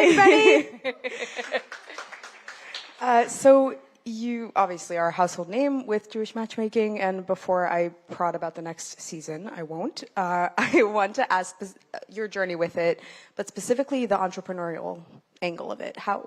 Tell us about that. How did that go? So I got married and we had 2 kids and I was home and it was babyland and very noisy. And I called my girlfriend. I was like, I want to do something. I need to give back. What are you doing? And she's like, oh, I'm working on this matchmaking website. I volunteer. I make matches. And I was like, cool. I want to be a matchmaker. So she sent me the contact. I signed up. I started matching. They said, great, but you have to work with older singles. I was like, cool. I know nothing. Okay. And started working with people, heart-to-heart connected, fell in love with it, and I started coaching. I started giving advice, and I was like, this is really good. And then at a certain point, we needed to earn money and pay our bills. We had another child. We now have 5 children, thank God. And my husband said, you need to get a job. I'm like, I have one. I'm a matchmaker. Matchmaker. He's like, you need one that pays the bills. And I was like, no, it doesn't work that way. He's like, I don't care. You could do that as a hobby. You could get a job. I was like, no, that's my job. He's like, okay, so build a business. So it was from a need to support the family that I decided to try to help other families to build my own business and do that. And it was from that led to writing my first book, being featured in articles, being brought in as a speaker, and then ultimately a matchmaker matched me with the interview for the show because she goes, I don't want to do this. Here, you take an interview. It's always by chance a little bit, right? Chance or a matchmaker? Synonymous. So what were kind of the challenges you faced in that, and how did you overcome them? Are there still some that are like present? Like what is the management against those things? So in general, in business, I think being a wife and a mother and a homemaker, coming into the business world, it's really hard to be taken seriously.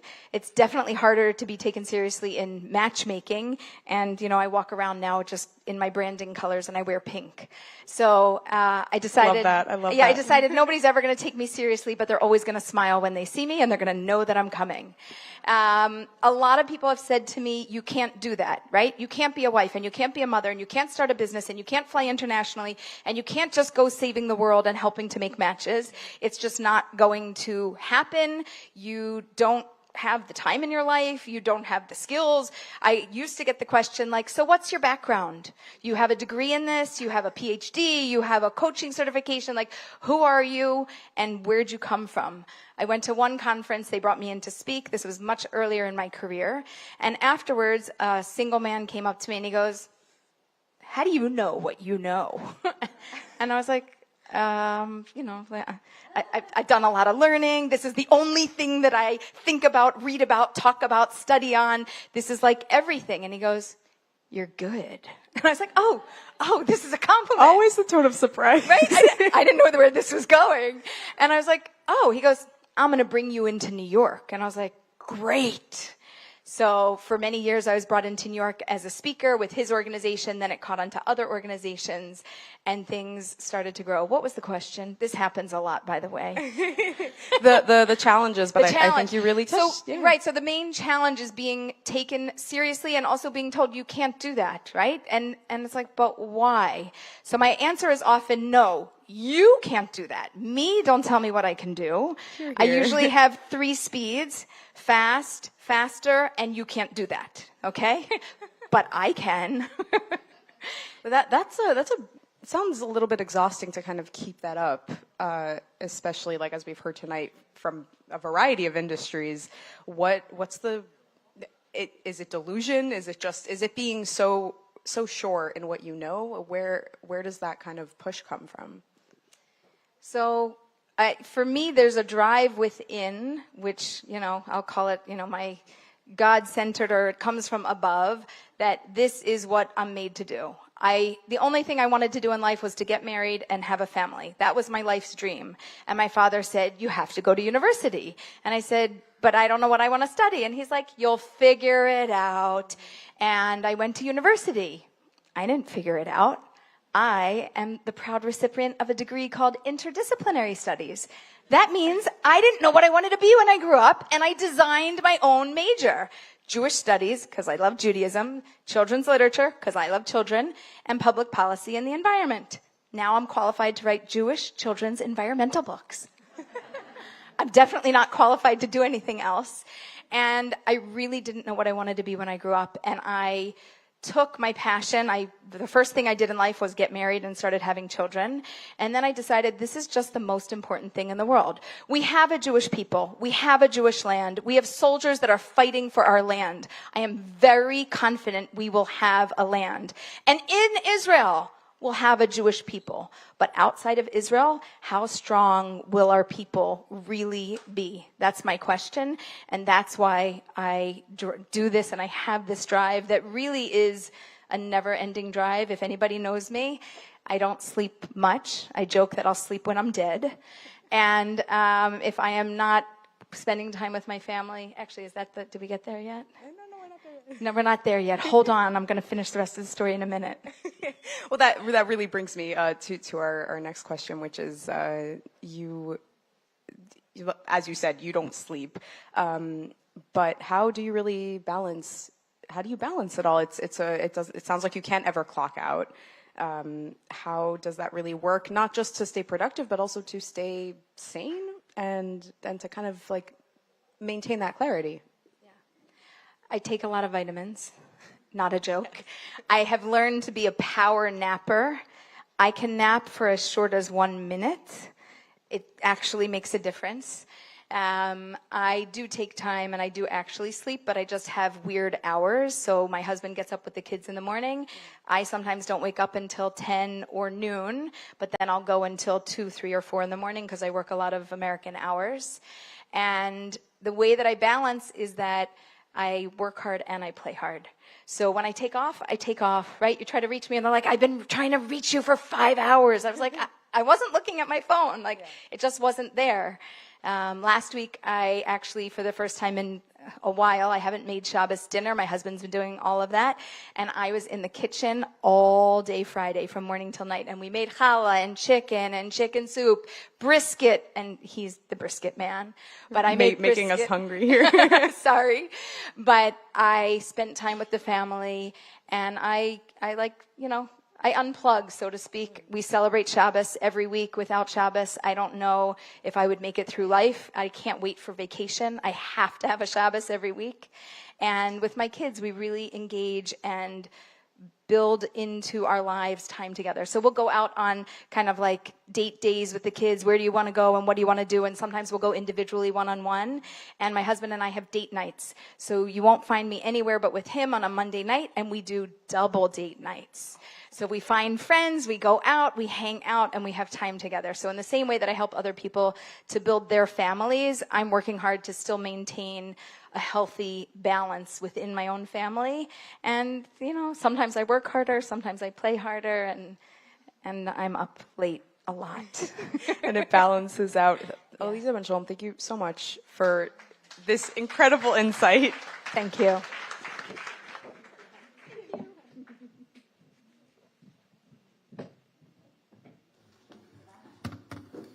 Ladies and gentlemen, the clicker is fixed. Woo! Yeah. So with that, we're back to the applause. With that, we're back to our competition. So thank you very much for your flexibility, Becky Pell. Welcome back with Angel B.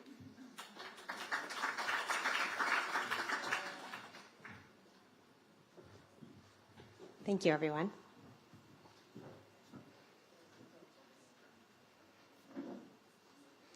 There has never been such an urgency. October 7th and its aftermath awakened two powerful callings for Jews: strengthening Jewish communities and rebuilding Israel. Yet, for impact leaders, CSR managers in Israel, Jewish foundation managers, and Jewish organization directors, there is no one clear path for making the biggest difference. Where can I find and stay up to date on urgent and legitimate Israeli causes? How can I discover other organizations' contributions and collaborate to amplify impact? And how can I ensure that my impact is transparent and measured? Despite an outpouring of generosity, there's still no one central hub to guide strategic giving, unify efforts, and maximize impact. AngelBee has the solution for that. So I introduced AngelBee, a community platform for Jewish and Israeli impact leaders. AngelBee powers urgent and critical Israeli causes, giving impact leaders the ability to contribute where it matters most and to join forces with other impact leaders to drive real change. With AngelBee, you can donate and fund in real time to urgent Israeli causes. You can see where other organizations have contributed and collaborate. You can access over 300 vetted Israeli nonprofits. You can donate using our seamless donation processing and receive a tax-deductible receipt. You can mobilize your volunteering efforts. You can create local impact campaigns, and you can create and run matching and donation campaigns that you can share with your entire community. AngelBee is not just a donation platform. It's a movement to allow impact leaders to work together to strengthen Israel and Jewish causes. While our impact leader platform is the heart of AngelBee's offering, we also offer a few other types of platforms. Impact leaders can create a community platform which is fully customized and curated for their community members. We also offer a B2C end user platform, which is an open for all impact platform for any end user who wants to contribute to Israel and Jewish causes. We've seen really positive success in Israel. We have hundreds of live users and really strong partnerships with companies like EY and Kornit Digital. Now, we're expanding to the US to unify and elevate Jewish and Israeli philanthropy. Come join the ride. Be an angel.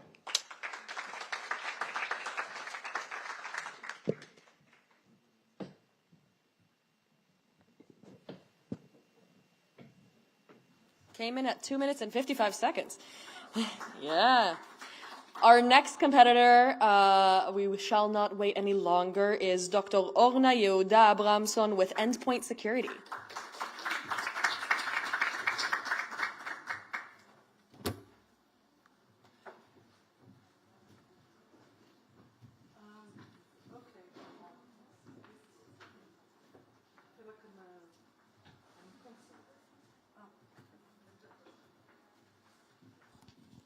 שומעים אותי? יופי.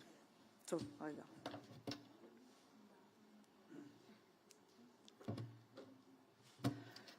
Okay.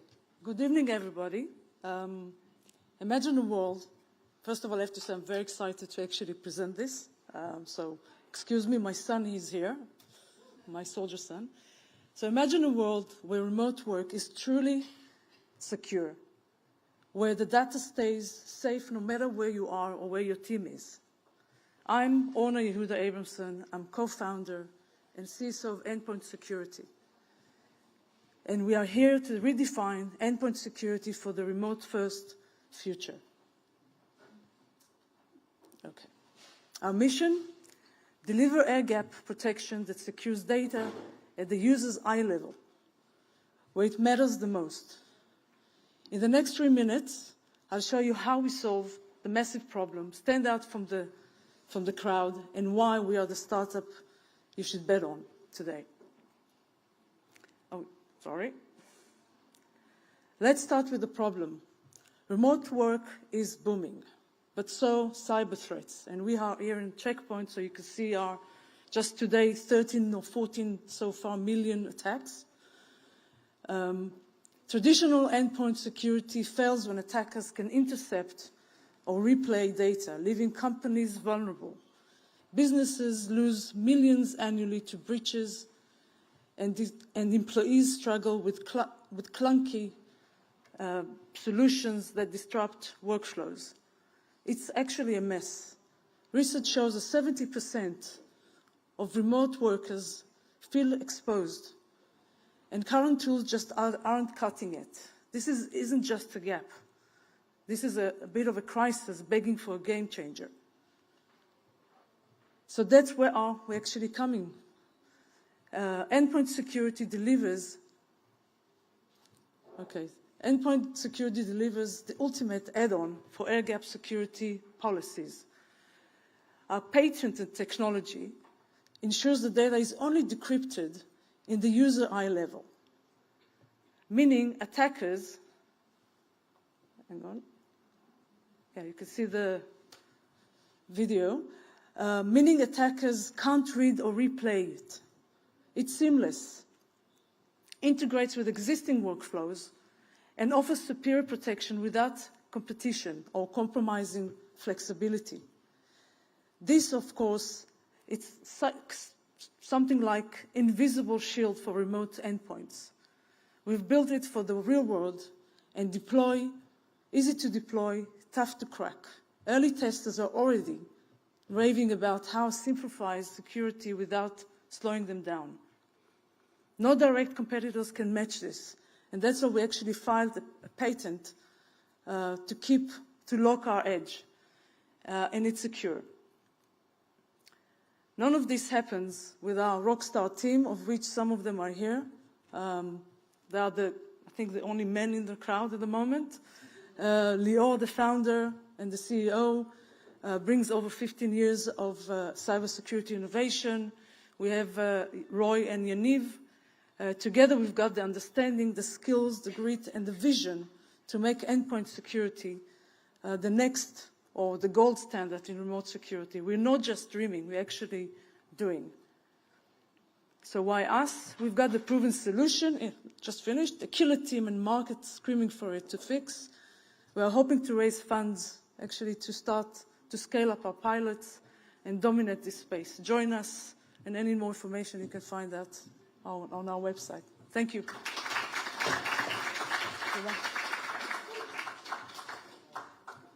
Our final competitor of the evening of the Next Gen Women Entrepreneurship Competition, Jessica Zandani with STEM Up.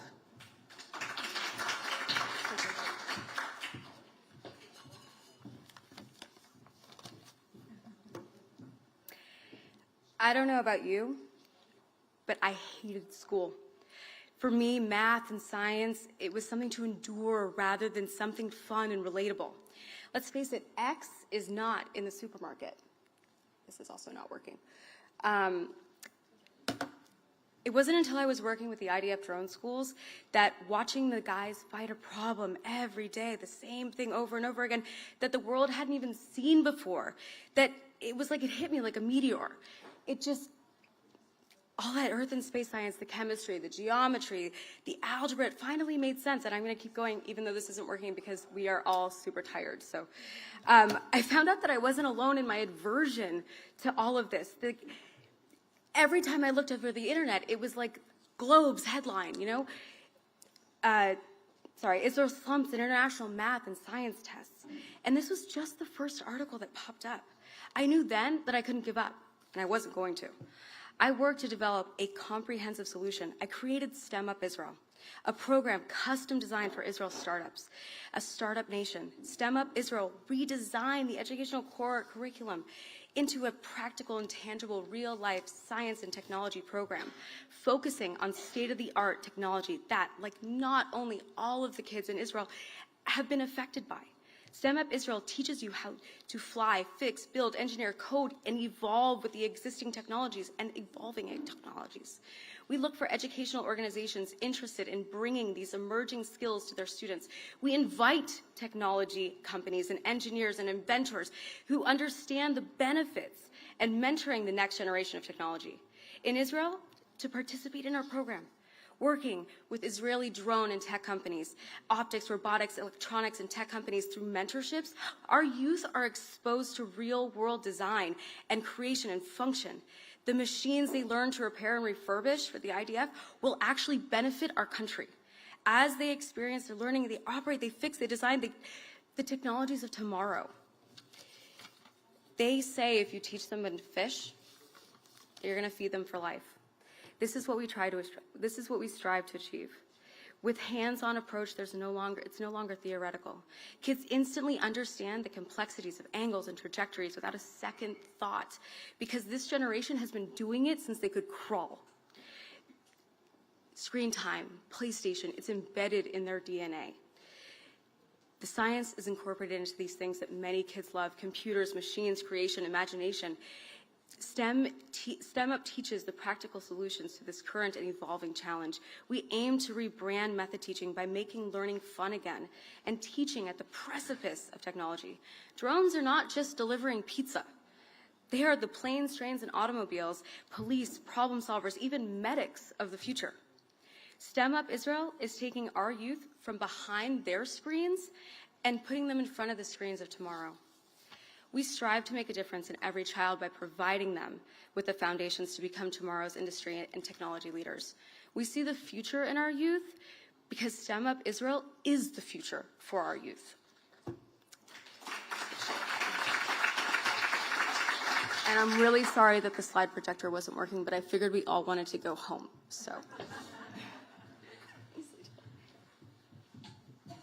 I can neither confirm or deny these allegations at this time.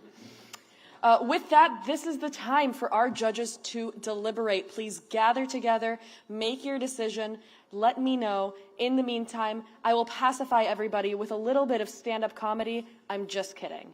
That's not something that I'm going to subject you all to. Nevertheless, we are coming to a close of our competition.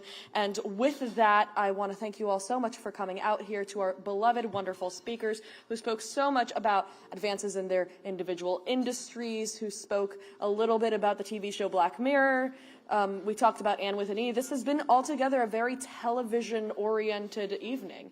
But nevertheless, talking about how women leaders can advance in their individual industries has been absolutely marvelous. And each one has provided really wonderful insights that have I think contributed to all of us, given us a little bit of that. Hey, I pitched myself to the primetime news, so everybody can jump on the bandwagon. I'm really just pulling out of my hat here. Do we have a decision?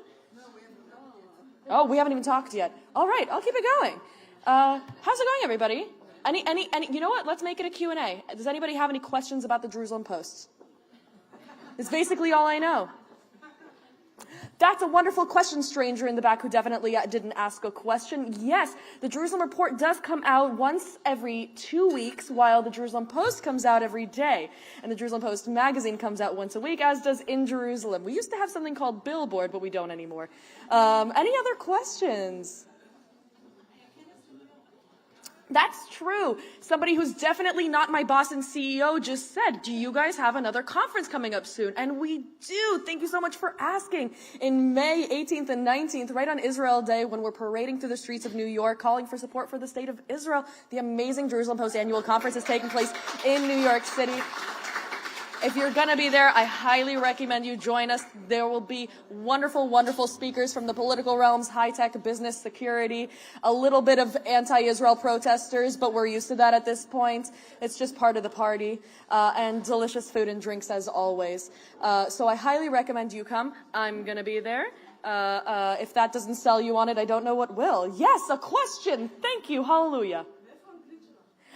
את רוצה לדעת מניין האנגלית שלי?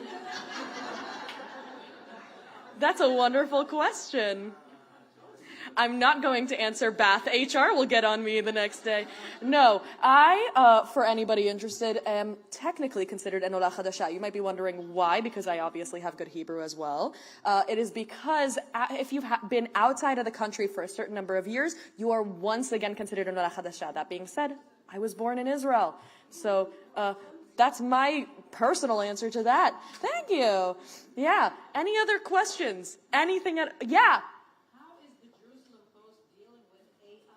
How is the Jerusalem Post dealing with AI is actually such a wonderful question for this context. So the Jerusalem Post has knowledge that on the one hand, we need to adapt to the world of AI. And if some of you have at any point asked ChatGPT news-related questions, you'll see that it's actually summarizing and linking to news articles. So we want to kind of, on the one hand, recognize that this is a tool for people to find information, while on the other hand, understanding that we can provide the information that you're actually looking for, more in detail news articles, features, opinions from high-ranking officials. So on the one hand, we're recognizing that this is a useful tool. On the other hand, I'm petrified. Just kidding. No, AI isn't going to take our jobs simply because we can do it better. And we have the resources. And I don't want to point to any modern news stories, but I think everybody has heard of a certain editor-in-chief who, by the way, is a former Jerusalem Post columnist who you can't have AI getting exclusives like that, like getting into a private chat with a bunch of security officials from the U.S. Yes, I think we have our answer here.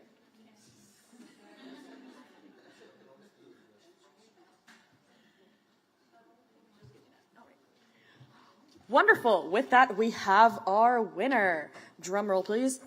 I'm just kidding. Ooh, drum roll. Alrighty, with that, I would once again, first of all, like to thank the Rosata Group for providing us with this wonderful opportunity to have this competition. And with that, I would like to invite to the stage the winner of our competition, Maya Lebo from A New Start.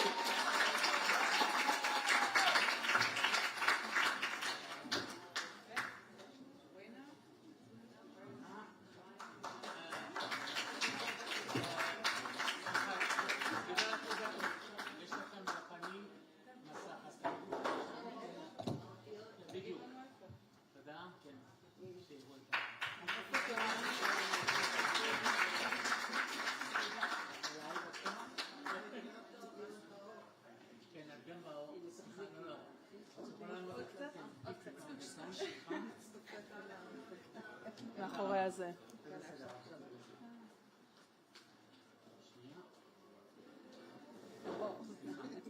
עבודה קשה לזכות רפואה.